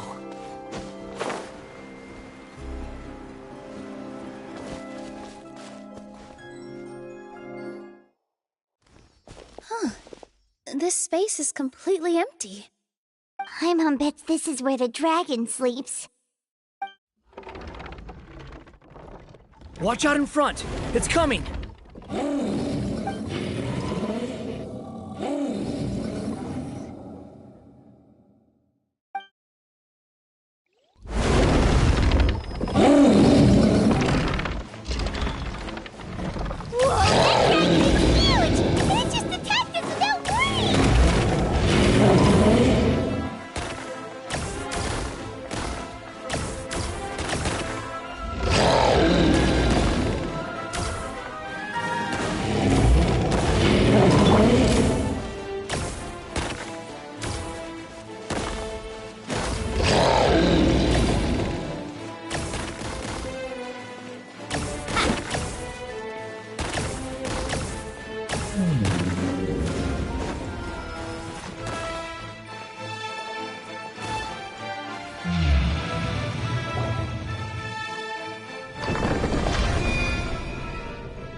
Look, he's here. Ah, another new soul has joined this world. But are you sure his fate will be as you described? Of course. My predictions are never wrong. I just don't like that kind of story. Then you need only do as you said, and let him find his own story within your fairy tale. You're right. Then listen closely, my child. Your name is...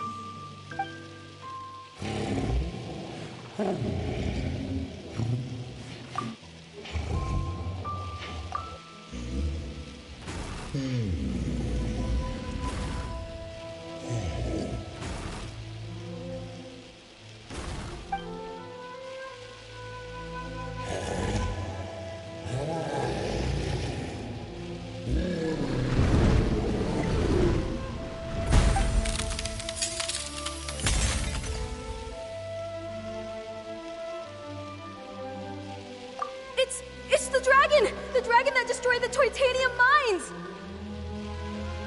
Help! Help! Soldiers, pick up your weapons! Destroy that monster!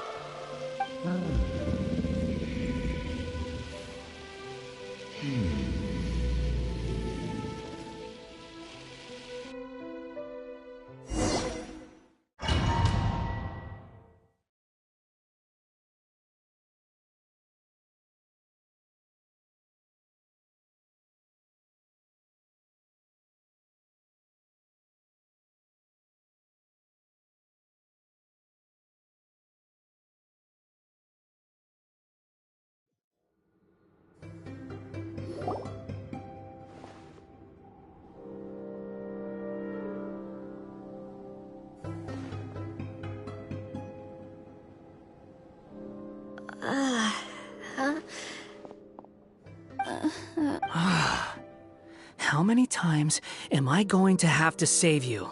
Thank you, Hat Guy. Paimon still feels dizzy. Hey, did any of you also see something strange? It was like we were witnessing... The dragon's memories. Sounds like we all saw the same thing just now. Well, we definitely saw a different side to the story. Watching it all unfold, Paimon couldn't help but feel bad for the dragon. This world might be a lot more complicated than we thought. The next time we encounter the dragon, how about we try talking to him instead of fighting? That sounds like a good plan. But maybe we should figure out where we ended up first. Huh. If the world above is a fairy tale realm, then maybe we've fallen into the next page of the book. Just keep walking and don't fall behind. Hey, wait for us!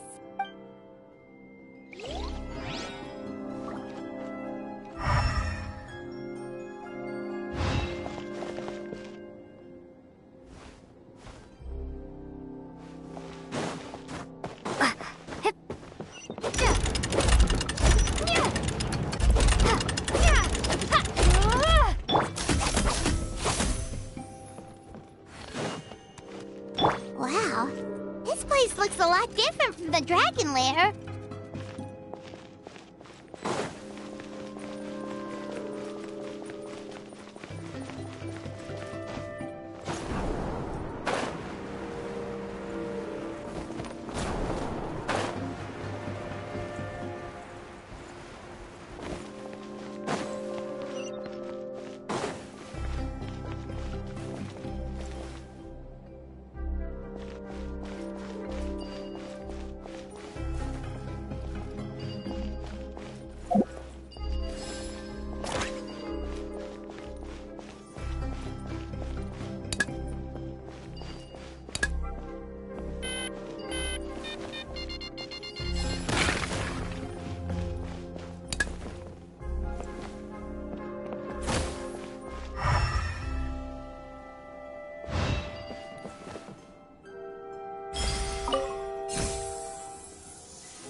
wretched vermin! That's far and behold!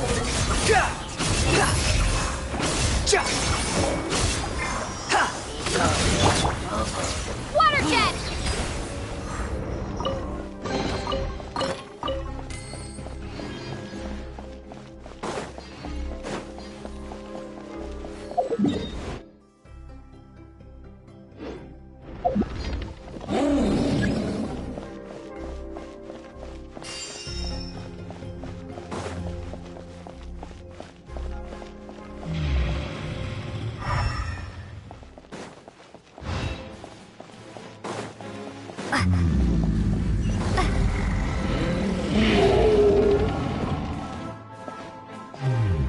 He seems angry. We just want to talk to you.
Our home! It was destroyed by that evil dragon!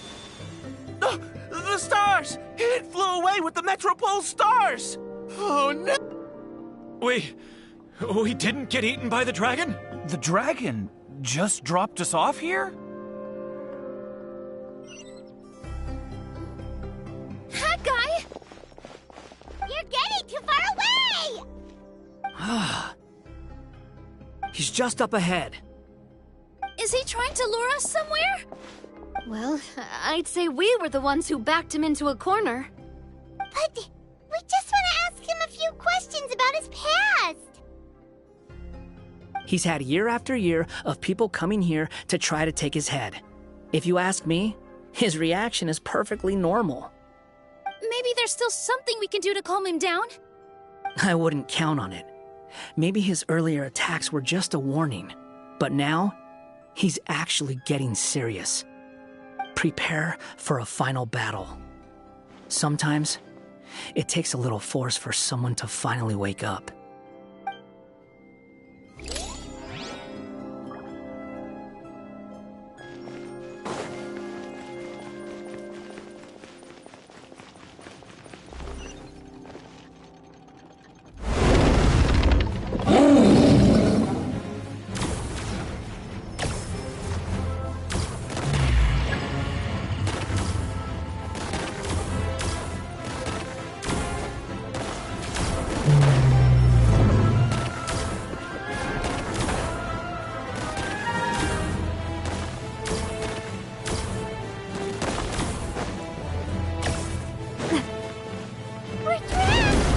Stubborn beast. You really want to get beat up that bad?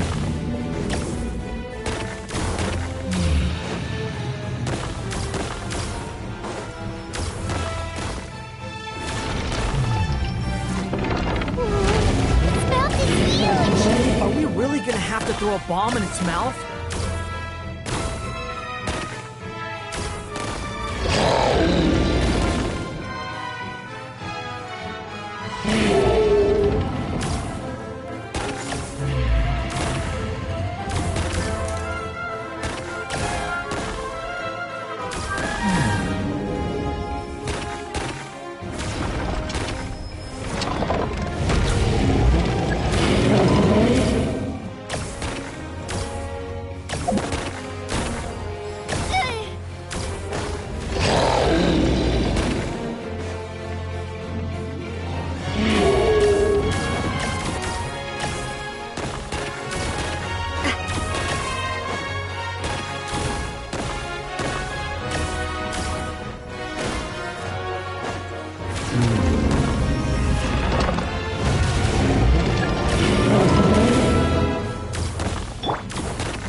If you fall, you're on your own this time.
Following me.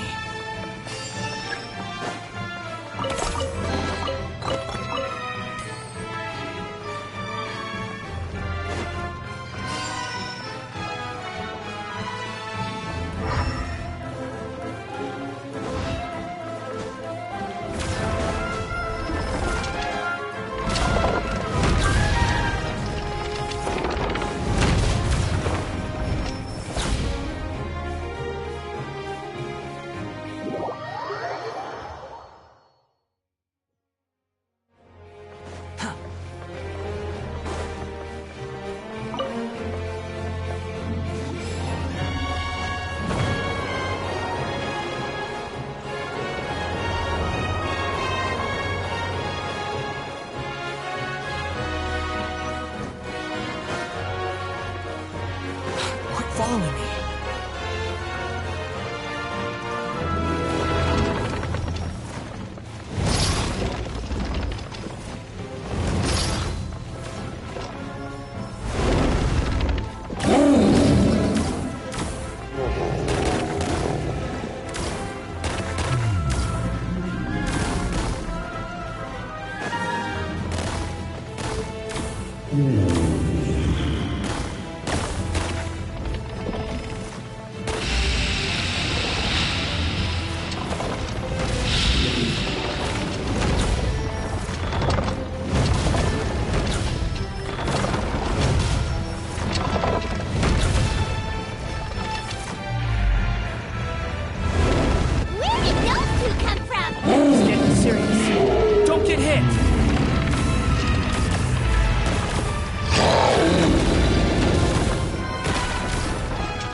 Wait!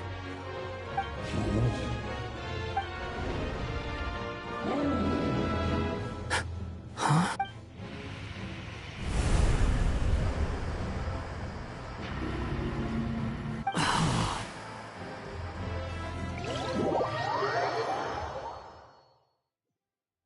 Are we inside the black mist? I see something up ahead.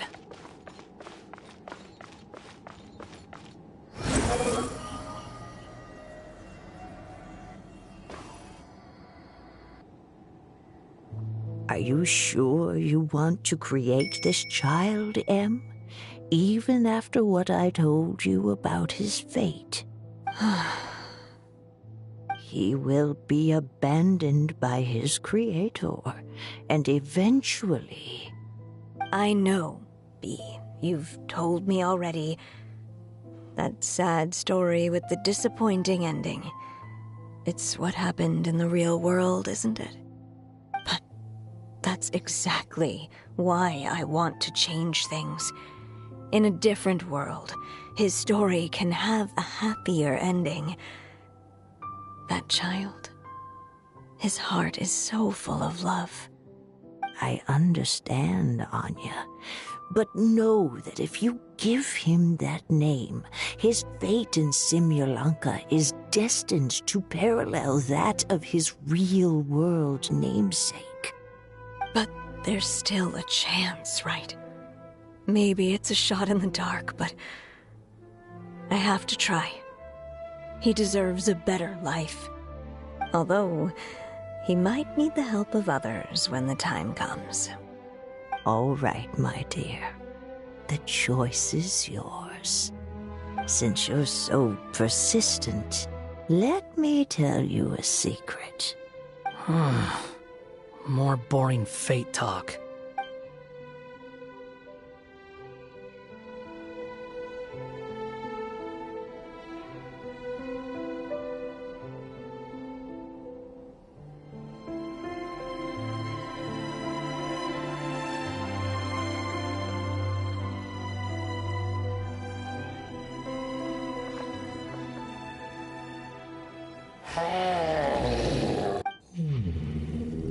I'm sorry, my child.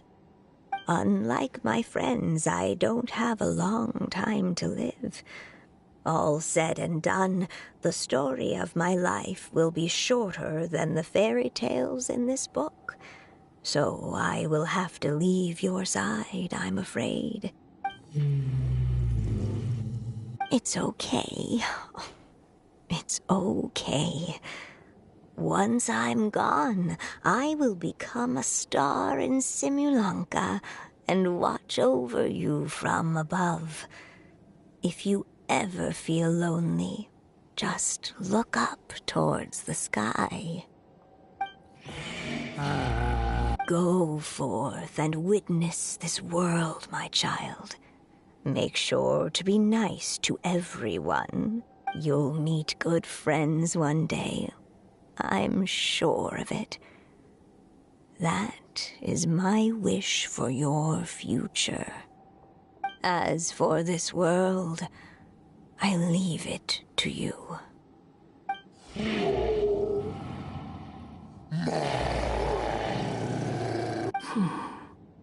So in the end, you were betrayed too.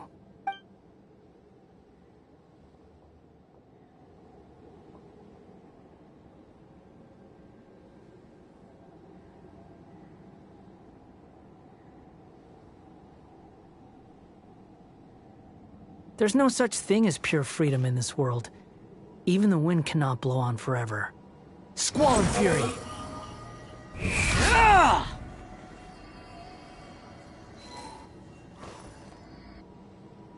Mr. Dragon! He brought you some food. You must be hungry.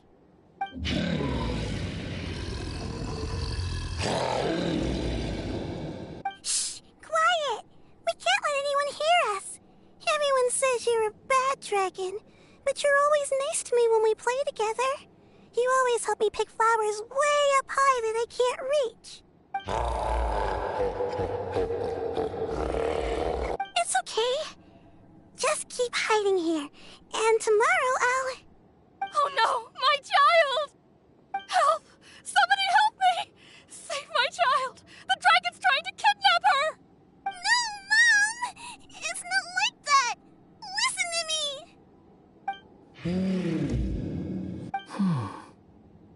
So you're hated by people too.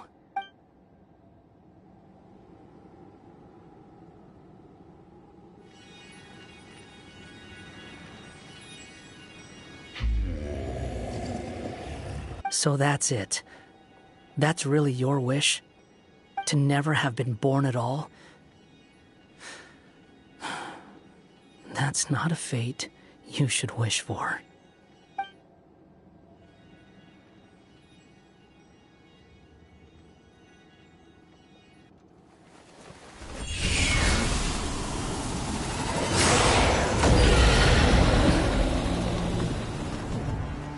Nobody can define who you are, or deny the true feelings of your heart. Now remember your name. Durin.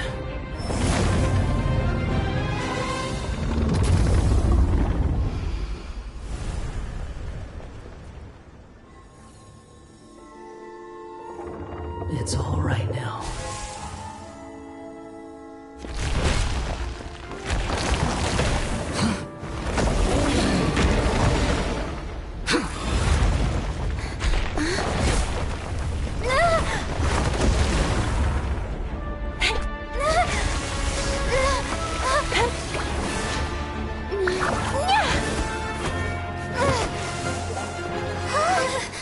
Watch out!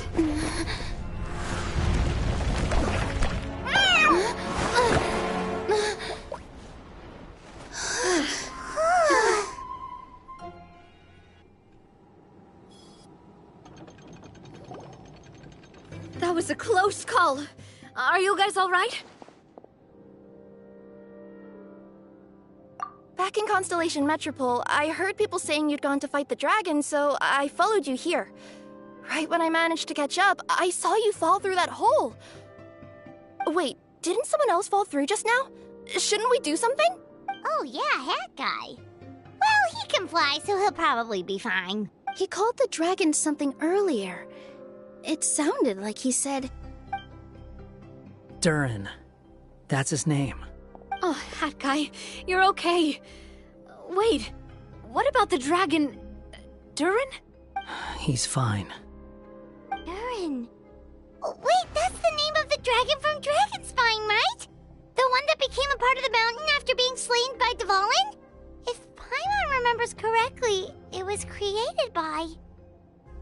Right! It was created by Rhine Daughter! Created, you say? So, what exactly happened down there? You've been acting weird ever since the end of the fight.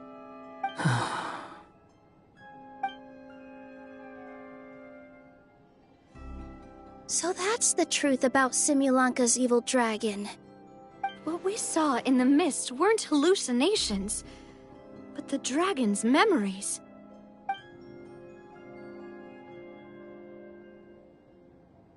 Huh. I thought it was strange. The people around the Broken Sea are clearly stranded, but I never heard any stories about the dragon attacking the village. The people we met along the way are probably workers from the Toitanium mines, or guards who came here to claim the dragon's head. Durin probably allowed them to live here because there was nowhere else for them to go. When I first came to this world, a voice spoke to me and said, "You are the hero of this world. Now go forth and save the dragon." Who is the person behind this voice anyway? And why did they bring us all here?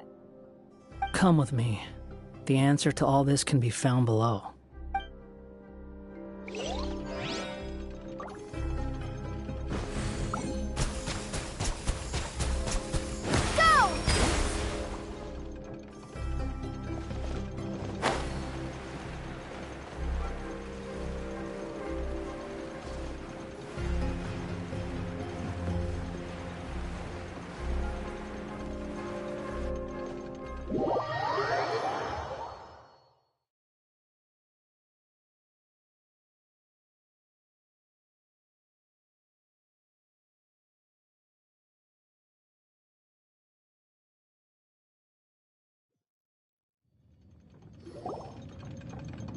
Is this a study?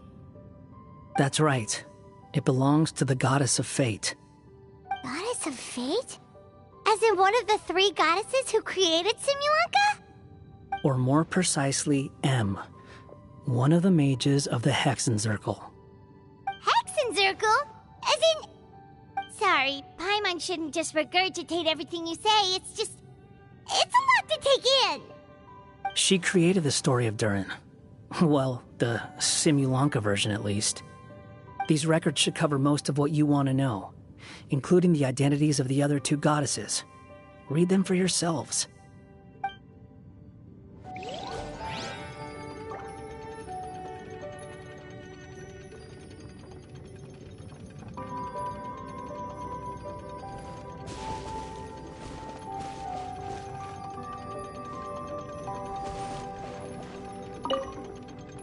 By all rights, I should have been A, since A is the first and last letter of my name. But Alice overruled me on the basis of seniority and said I should be M instead because of my middle name. She really knows how to push my buttons. Still, her magic never fails to amaze me. I still can't believe she got one of my origami frogs to start talking. Why don't I write a story with origami animals as the main characters? Let's see. Once upon a time, in a magical forest, there lived a group of animals made of paper. Barbie loves looking into the future, so she used her powers to map out the fates of all living things in Simulanka. But knowing the ending in advance takes all the fun out of the story. I think I'll make a bet with her. I believe that one day the people of Simulanka will decide to carve their own destiny. Apparently, she wants to build a statue of herself in the capital city. Always looking to add some pizzazz.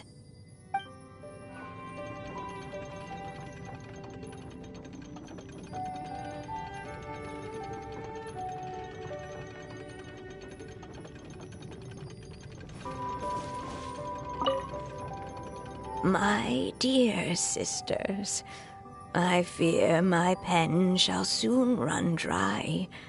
Even now, as I write this letter to you, my dexterity is all but failing me. Thank you for enjoying my stories and for creating this world for me. The time we spent together was the most wonderful youth I could have asked for. I always feel so young when we're together. A says that even after I'm gone, the goddess of fate in Simulanka will continue to exist and carry on granting people's wishes. It makes me glad. If you ever want to chat, feel free to pay a visit to the goddess statue. Just don't wish for anything weird.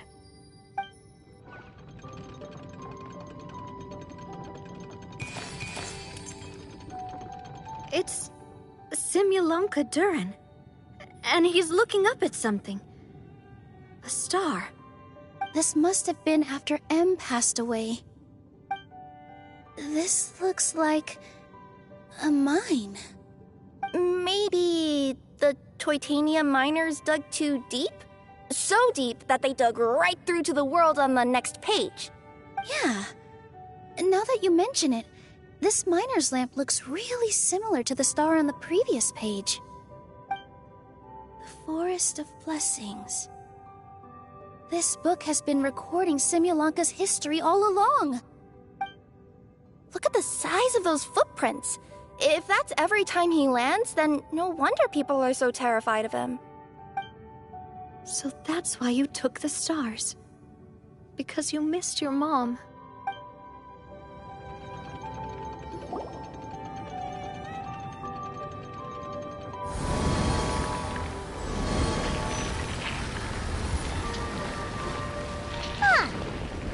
She looks different from the one in the Metropole.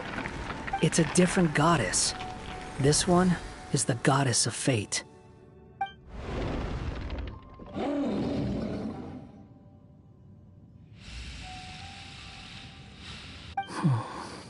It's all right now, Durin.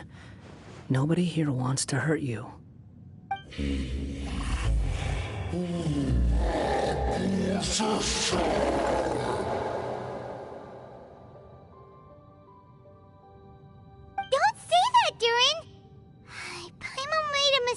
She was wrong about you. But it's nice to talk, isn't it? Now that we've all calmed down?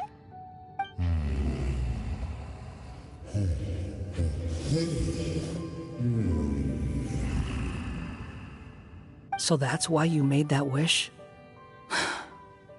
So stupid. Hey!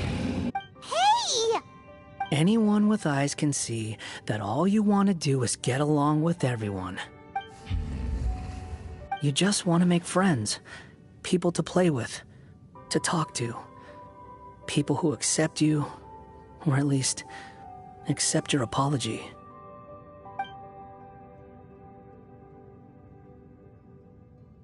Oh, you've never hurt anyone. Heck, the idea never even crossed your mind. Sure, you scared a bunch of people half to death, but that's only because they had no idea what kind of dragon you really are. Yeah. If you had a heart-to-heart with them, I'm sure they'd come to understand you and see your point of view.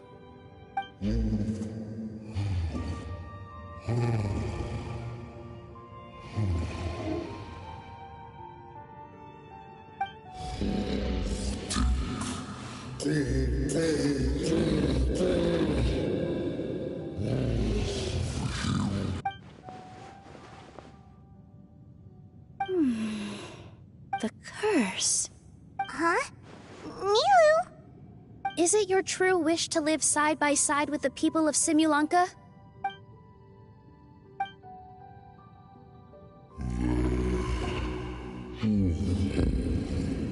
Then close your eyes and make a wish to the goddess of fate. We will help make your wish come true. Just trust me. I, Nilu, the Forest Fairy, give to you my blessing and welcome you as a dweller of the forest. May everyone accept you as one of our own, and may the Forest of Blessings be a place you can call home. I, Navia, King of Constellation Metropole, give you my blessing. I grant you citizenship to my kingdom. Oh, me too! As the, Nekomata in Boots of this world, I give you my blessing too. Wait, what's going on?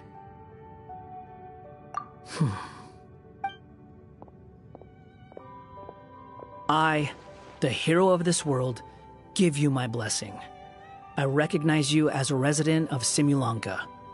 May you find acceptance in this world. Also, speaking as someone who'd like to be your friend, I wish you all the best for the future.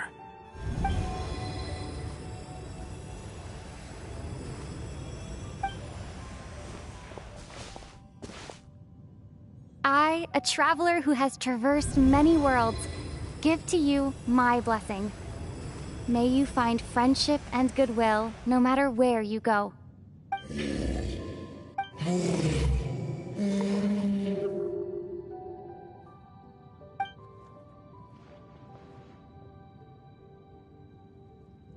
As for this world, I leave it to you. Huh? What? Why are you all staring at me? Huh? My claws. Are these my claws? And my wings? My tail? Does this mean? Wow, you look so cute.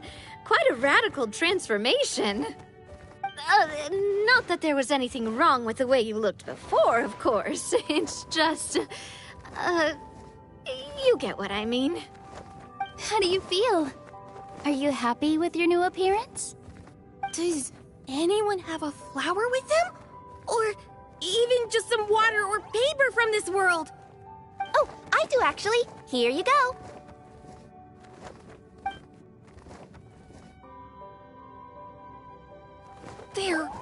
They're not changing. I can touch things without changing them. Hey, that's great! One more flying friend for Paimon! Now the residents of Simulanka won't be scared of you anymore. But what about all the things that I did before? That's simple. Just go out there and atone. You could fill in the footprints you left on the ground, or help the people around the broken sea get home. Okay. And you'll come along and help me, right, Hat Guy? Huh? Why would I do that? Because you said you wanted to be my friend. You little... Gah. Well, maybe I spoke too soon. Huh? But I thought... All right, fine. I'll go with you. Really? Yes, really. Lying to you would be no fun anyway. Oh, thank you! You're the first friend to call me by my name! Let's go back up. I'm about to suffocate down here. Oh, it feels so good to finally see Hat Guy meet his match. Yeah, okay. Paimon just never thought we'd see the day, that's all. All right. Let's also head back up then. Don't be scared, Durin. We'll be right by your side. Thank you for your blessings, everyone! Oh, this is the happiest day I've had in a really long time!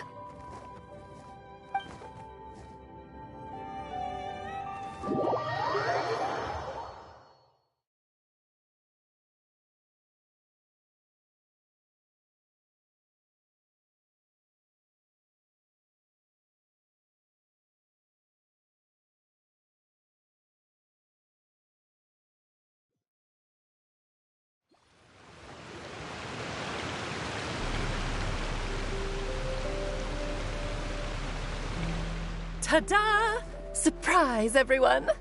Ah! A talking street lamp! Street lamp? Oh my! You mean you still don't remember me after all the times we've spoken? I know that voice! It's Mom's friend! Hello there, traveler and friends. And Durin, it's good to see you. You've changed quite a lot. In fact, you look so different that perhaps I should call you Mini Durin. Mini Durin, huh?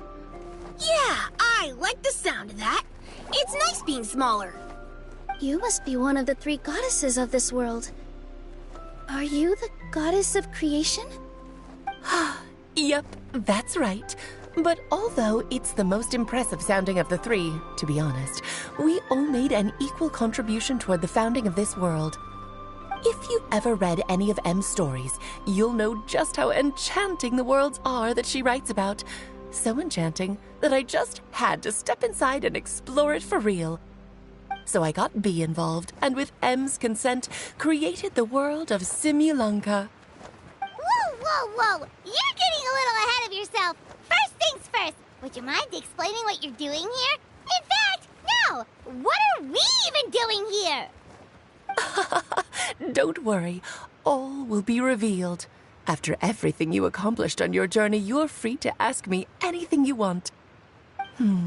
Let's start with your first question then.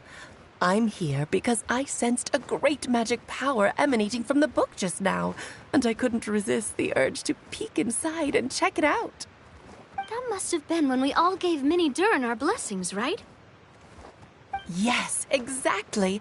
In the world of fairy tales, words and emotions often carry far more power than any spell. It's all thanks to your magic that Mini Durin was able to take this form. Come say hi to me, little one. Oh, look at you. You're as cute as a button. So, what about us? Was it always part of the plan that we'd come here? Plan isn't the word I'd use. If you ask me, I'd say fate works in mysterious ways. When Durin of Simulanka made his wish to the goddess of fate, it just so happened that in a world far away, all of you wonderful people were holding a copy of M's fairy tale at that exact moment. And because of your noble and kind souls, you were selected by the goddess of fate to come and save this world. Now that you mention it, that's what I was doing when I was transported here. I was reading a fairy tale to some children in the Fleuve Cendre. I think I just, happened upon an old book and decided to use it as my pillow during a nap in a box. crazy coincidence. Wait, that's not right. How come everyone else got assigned to roll except us? 'Cause we were also... Yeah, that was it. We just received a strange book and we had no idea who sent it. Then, the moment we opened it up to start reading it, we found ourselves here. You're the one who sent it to us, aren't you? Oh, is that what happened? Yes, that does sound like me, doesn't it?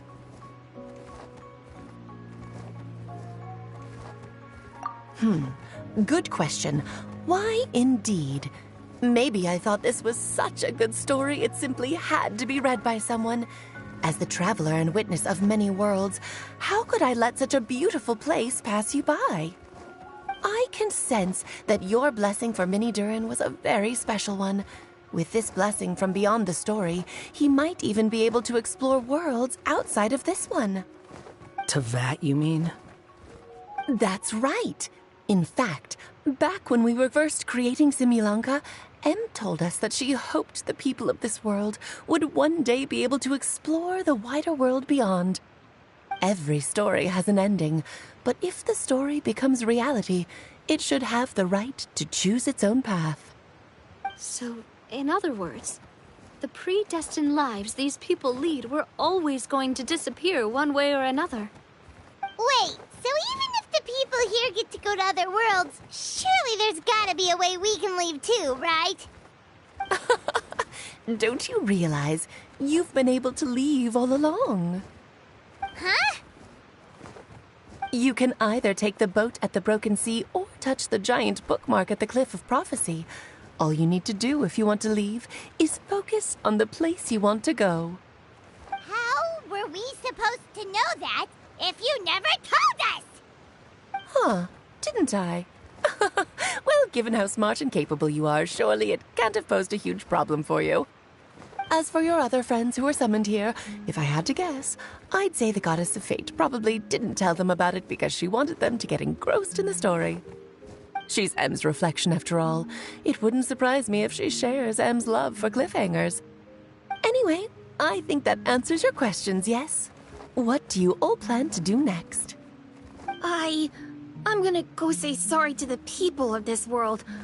After that, I want to start protecting Simulanka, just like Mom told me to. Now we know how easy it is to get back home. Paimon's suddenly not in such a hurry to leave. Same here. It's not every day that you get to come to such a magical world. I, for one, plan to explore it a little longer. I'm glad to hear it. Maybe I should invite some other friends to join you too. By the way, Minnie Durin, I'm delighted to see you've made some new friends. I'm sure Em would be very proud of you. Now, before I depart, please let me give you a blessing as well. May your future be as rich and colorful as the stories Em used to tell. She's gone. Guess this is where the hero's journey comes to an end, huh? Ah, but it's also where a new journey begins. The adventures of Minnie Durin and friends. Huh? An adventure for me? You bet. For starters, I'd love to introduce you to my other friends in the forest. Even though there have been some misunderstandings in the past, I'm sure they'll welcome the new you with open arms. Huh? Stop looking at me. I already said I'll come with you. Whoa! Look over there! Wow. The stars are beautiful. Huh. I'll bet that's a gift to Minnie Durin from the three goddesses of this world. Oh. Thank you, Mom.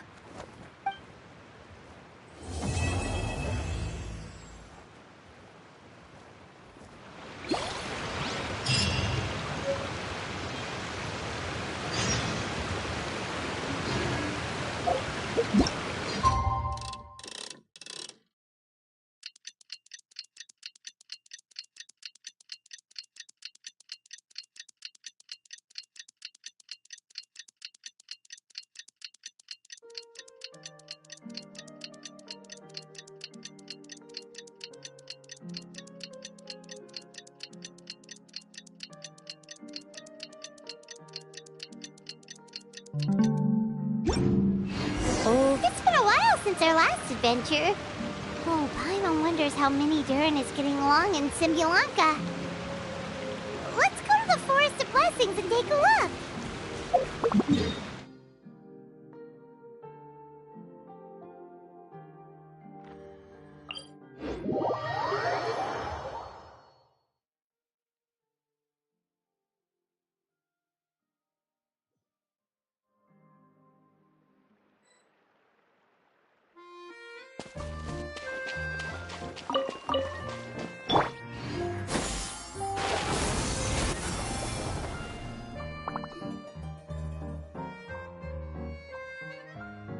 Here's your 2 magic tonics. Why, thank you, young lady. And might I add that you're looking quite lovely today. Jean, come on, take a seat and let's have a drink. I ordered one for you as well. But is this really appropriate? I mean... Still worried about Klee? Relax. Albedo's with her. She'll be fine.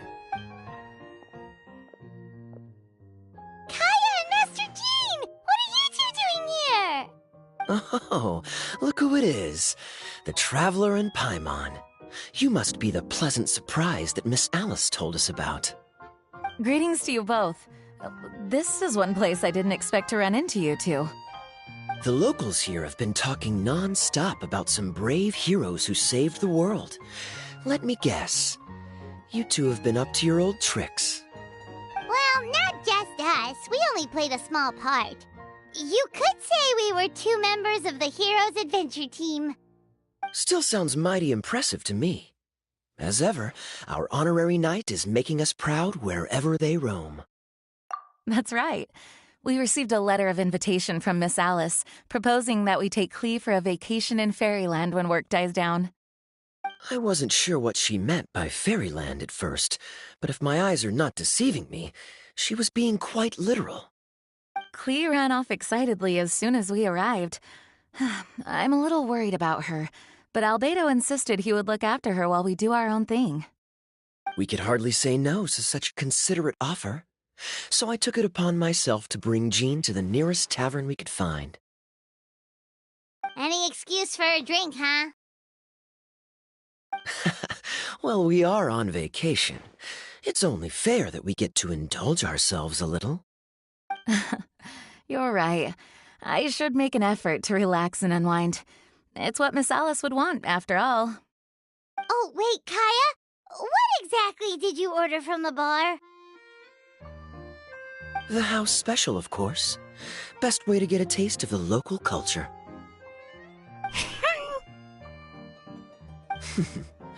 Why are you making that face, Paimon? Nothing. I'm just perpetually amused by your lifestyle, that's all. Go on, drink up.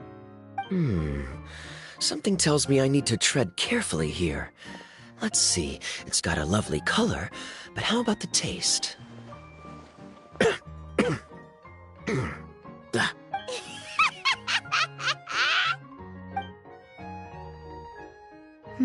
I think maybe I'll pass, but it's such a shame to waste it. All right, Paimon, well played. Well, Paimon got burned too, if it's any consolation. It's nothing personal. Oh, by the way, we weren't the only ones who got invited here. I saw Kale earlier. She didn't see me, though. She was making a beeline for that big tree. The Kingdom of Breezes and Bells, you mean? Oh, this is turning into a huge reunion! Maybe we should go say hi to her! All right. Well, give her my regards. Thank you. Enjoy your time here, too.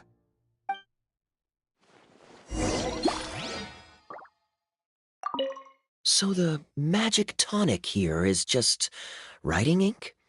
What a weird and wonderful world. Ah, Miss Citrus, do you happen to serve any beverages here that don't contain magic tonic? Of course we do. What flavor would you like? Sunsetia. Jean, you want in? Sure, I'll have the same, please. Sounds good. 2 Sunsetia drinks coming right up.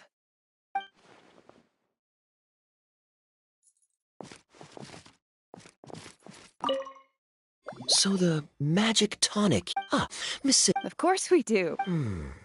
Sounds good. To Sunsetia.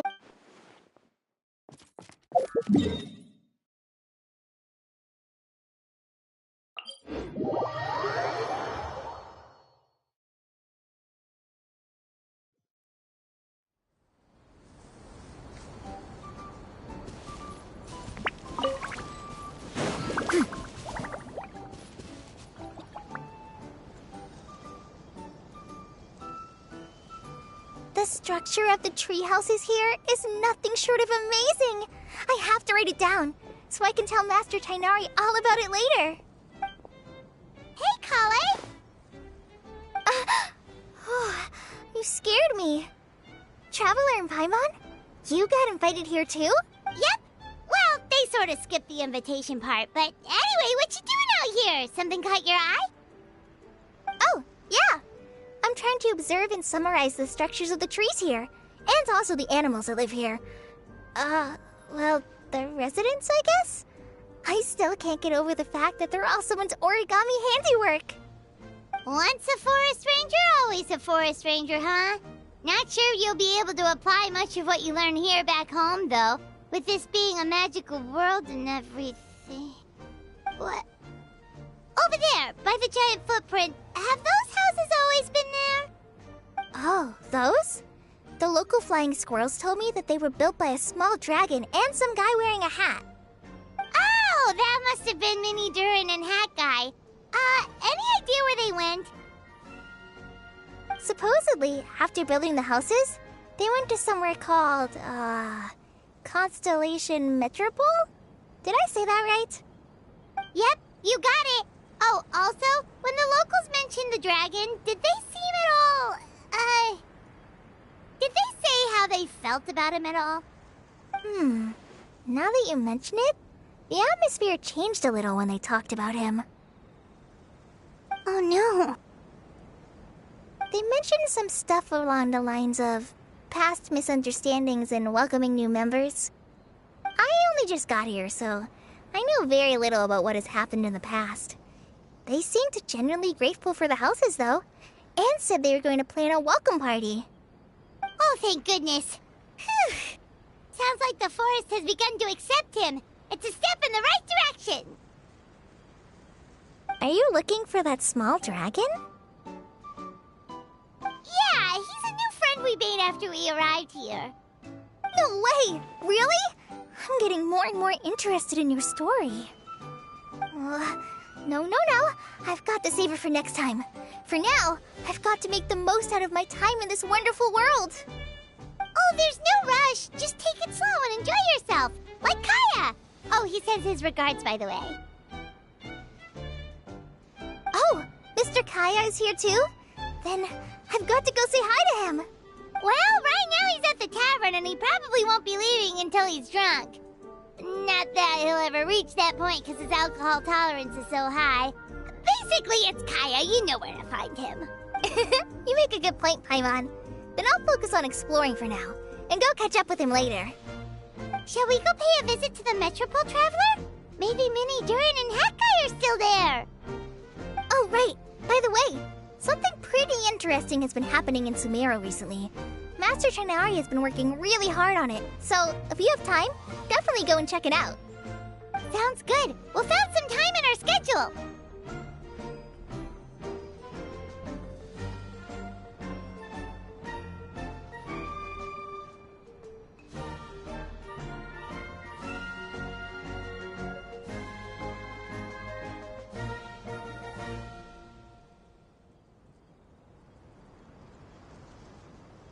Of course. See you later.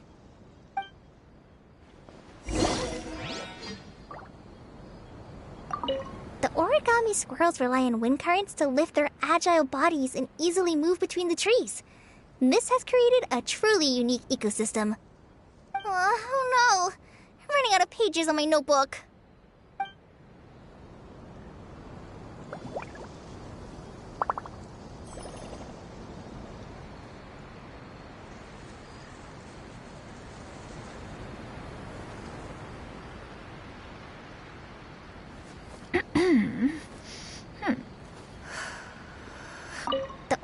origami squirrels rely on wind currents to lift their agile bodies and easily move between the... Oh no. The origami squirrels rely on wind... Oh no. I'm running out of pages on my notebook.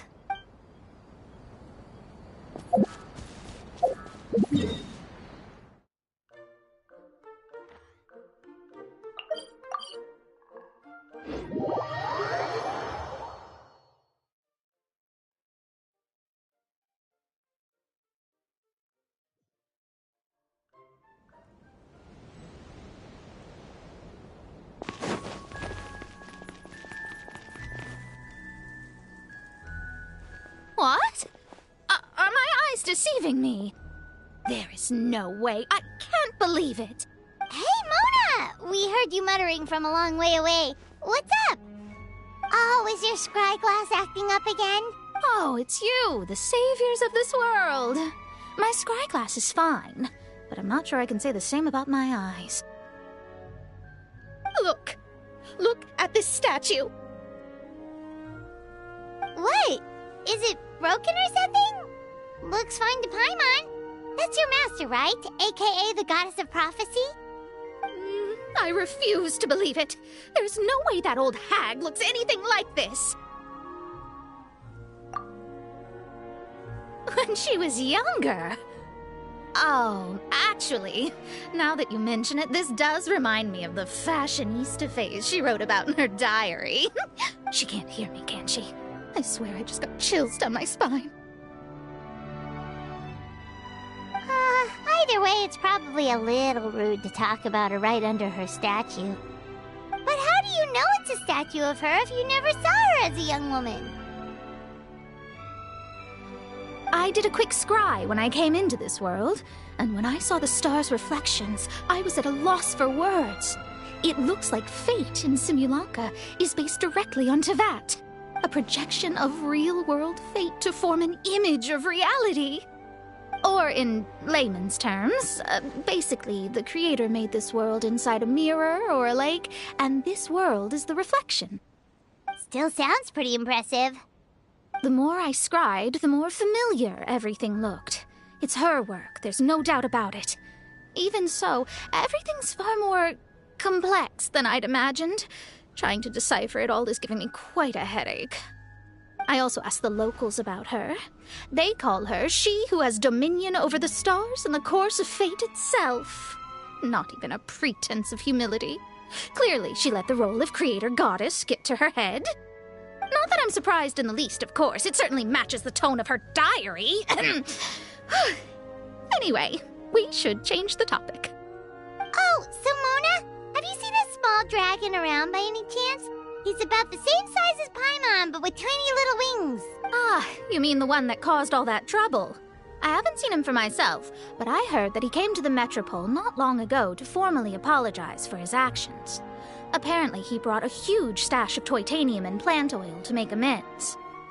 Most people accepted his apology, although there are some who said that they'll reserve judgment until they've seen how he acts in the future. Oh, okay. Do you know where we could find him? One moment.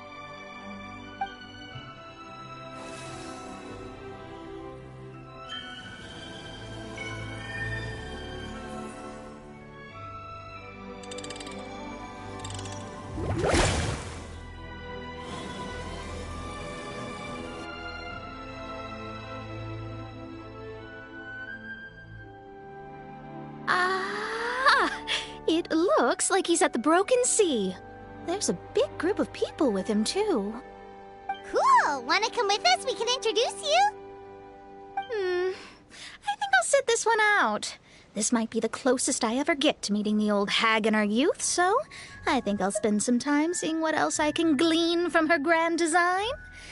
You guys have fun. Anytime. We'll be off now. See you later, Mona!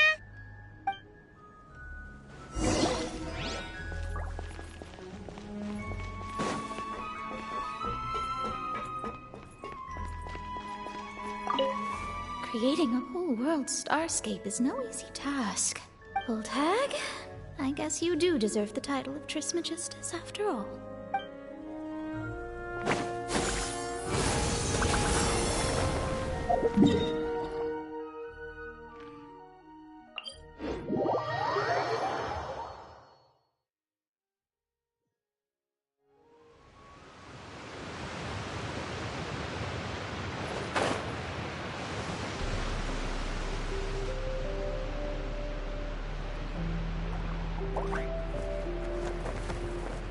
Osvaldo Hafnavines! Does thou see what I am seeing? Tell me that my all-perceiving Aug de Verurtelung deceiveth me not. Your eyes see true, mein Fräulein. Very well. Then, as sovereign ruler of the Immenachreich, I extend to you both my greetings, O Night Dragon from the land of the Thousand Stars, and his hat-wearing servant. Who did you just call a servant? What mein Fräulein means to say is, hello, it's a pleasure to meet you. Pleasure to meet you too. But Hat Guy's not my servant. He's my friend. Now you're over-explaining. Hat Guy, Mini Durin! Found you at last. Whoa, and Fischl's with you too? Oh! Greetings, Outlander blessed by the Immenachreich. How honored you are to meet your prinzessin beneath the stars of another sky. Clearly a decision made by fate itself.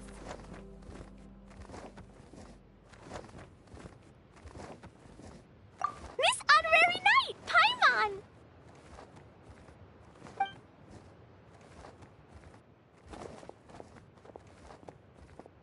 Greetings.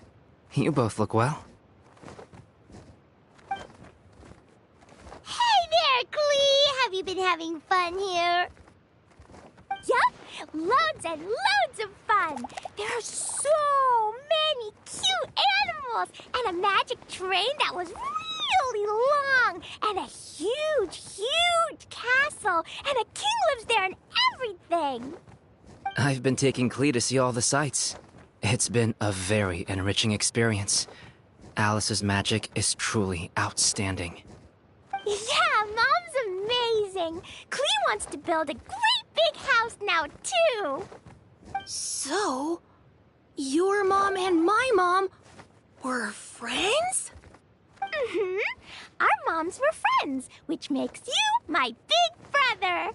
My mom used to read your mom's stories to me all the time. They were great! Big brother?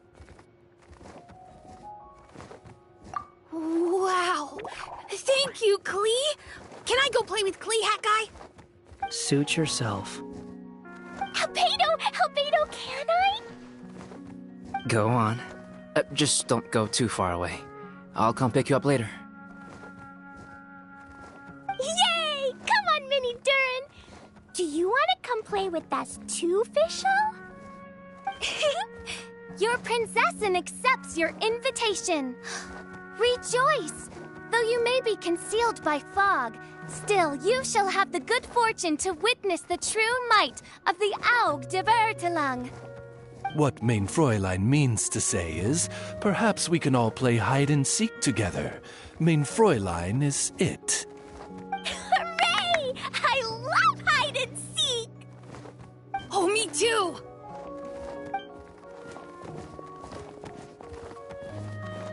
To return to our previous discussion, Mr. Hat Guy, you were telling me about a prophecy? I heard B talking to M. What she said was... Since you're so persistent, let me tell you a secret. Our child will one day rise from the dead. Is she saying that Dragonspine Durin will come back to life? I only heard it in a memory, so don't hold me to it. Understood. My recent observations at Dragonspine lend credence to this prophecy as well. Durin's heart has slowly but surely been growing in vitality. The process is extremely slow, but the trend is clear. What should we do? To start with, plan for every potential scenario, including, of course, the worst-case scenario. I am well aware of Durin's past, and I sincerely hope that things never escalate to that point. Still, we need to be prepared for every possibility. If the prophecy is true, and Durin's heart will one day beat again, I'd like to hope that whatever rises from the dead is no evil dragon. If you understand what I mean. Kind of? But not really. And so, when the time comes, Mr. Hat Guy, will you and Simolanka's Durin be willing to lend us a hand in our hour of need? Huh? What's this got to do with me? You saved the Durin of this world. I don't see that as a mere coincidence. If there is any meaning to be read into the actions of the three goddesses, beyond fairy tale whimsy alone, I can only boldly speculate that the fate of this reflected world may have a reciprocal effect upon our own world. If Durin of Dragonspine will soon come back to life, we will need many Durin's help, as well as yours, given that your fates are now intertwined. Well, that's a nuisance.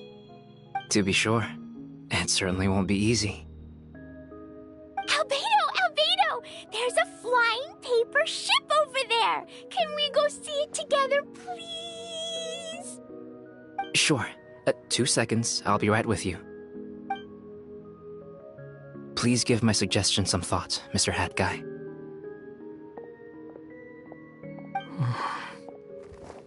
Hat Guy, I'm back!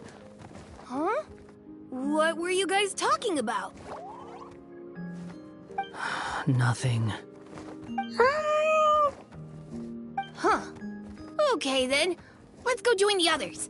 Everyone's going to check out the new origami ship. All right. I'll be right there.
Why would I be?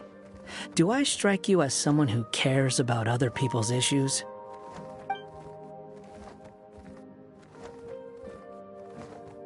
Quit trying to guess what I'm thinking.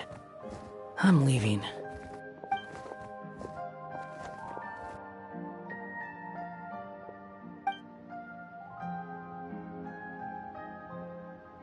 Aww, what a lovely little boat! The forest fairy helped us make it. Paimon just realized there's a lot fewer people around the broken sea now. Guess most of them have made their way back to the Metropole. Does this boat have a name? I can't see one anywhere. Huh? A name? Every boat has a name. At least, all the ones I've seen before. They're usually symbolic names that represent something aspirational.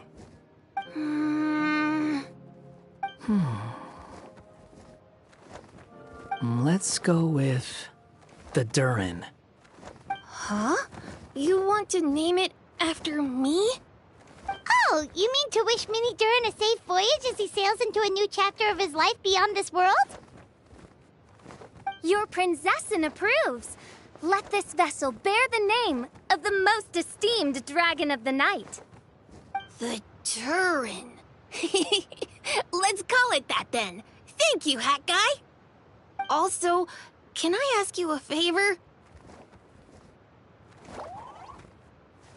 Go on. Remember how Mom's friend said I should be able to leave this world? Well, I want to pay a visit to your world. Just a quick trip, can we? Huh? Is that a no? Paimon thinks that's a great idea. If the people of Simulanka are allowed to go to Teyvat, then what's the problem with taking Mini Durin there for a visit?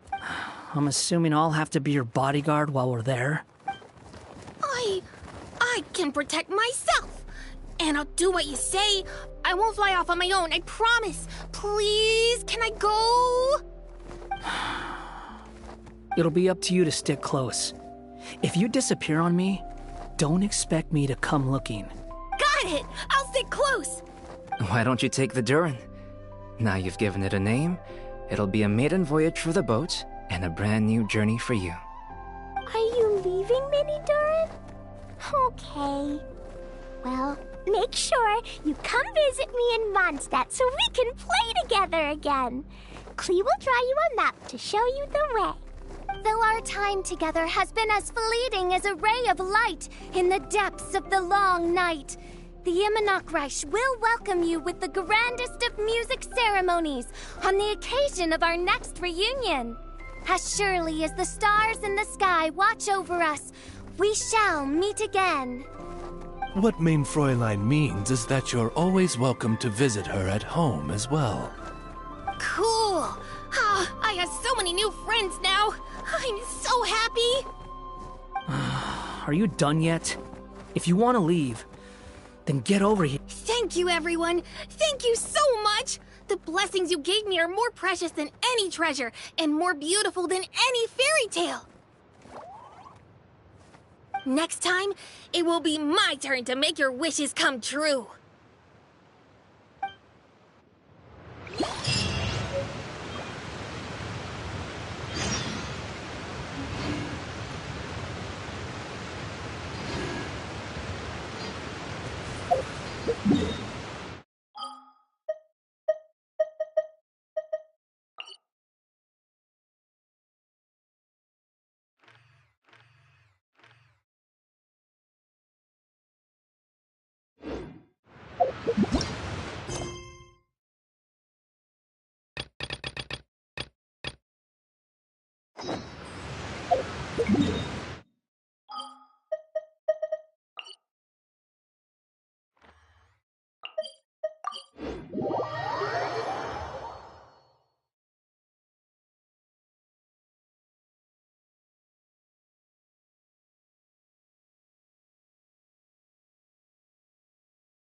Hyah!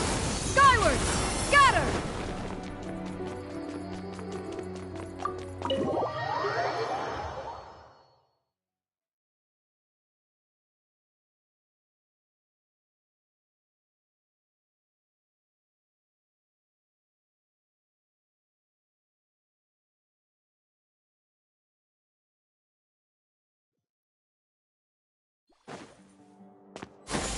Hyah!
Hyah! Skyward! Scatter!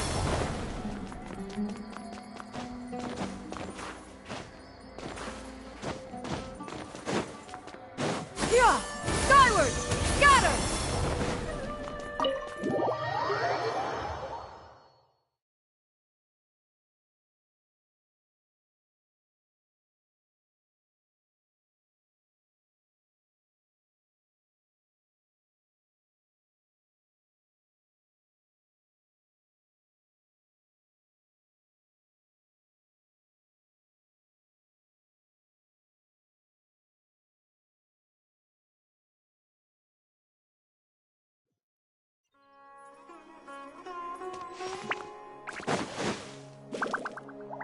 Scatter!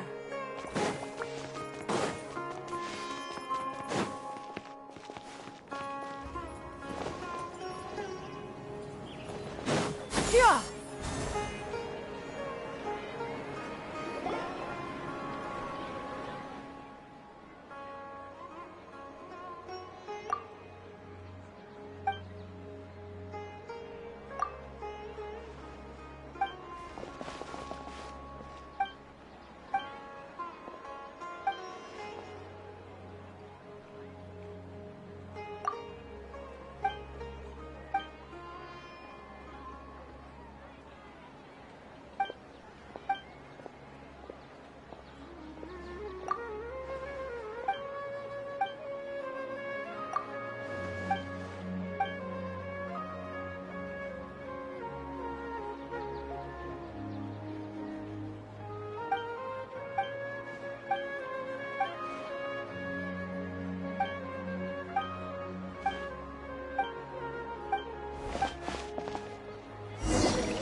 Time to go.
Here!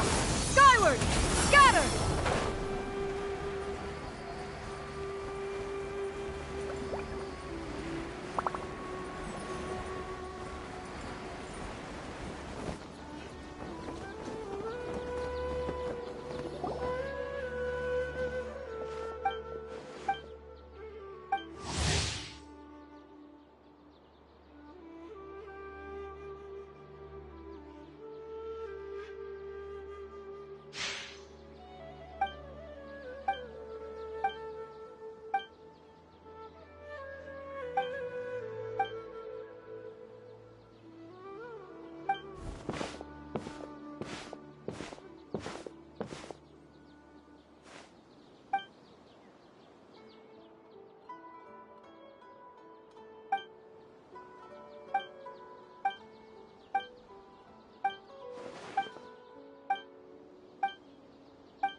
badass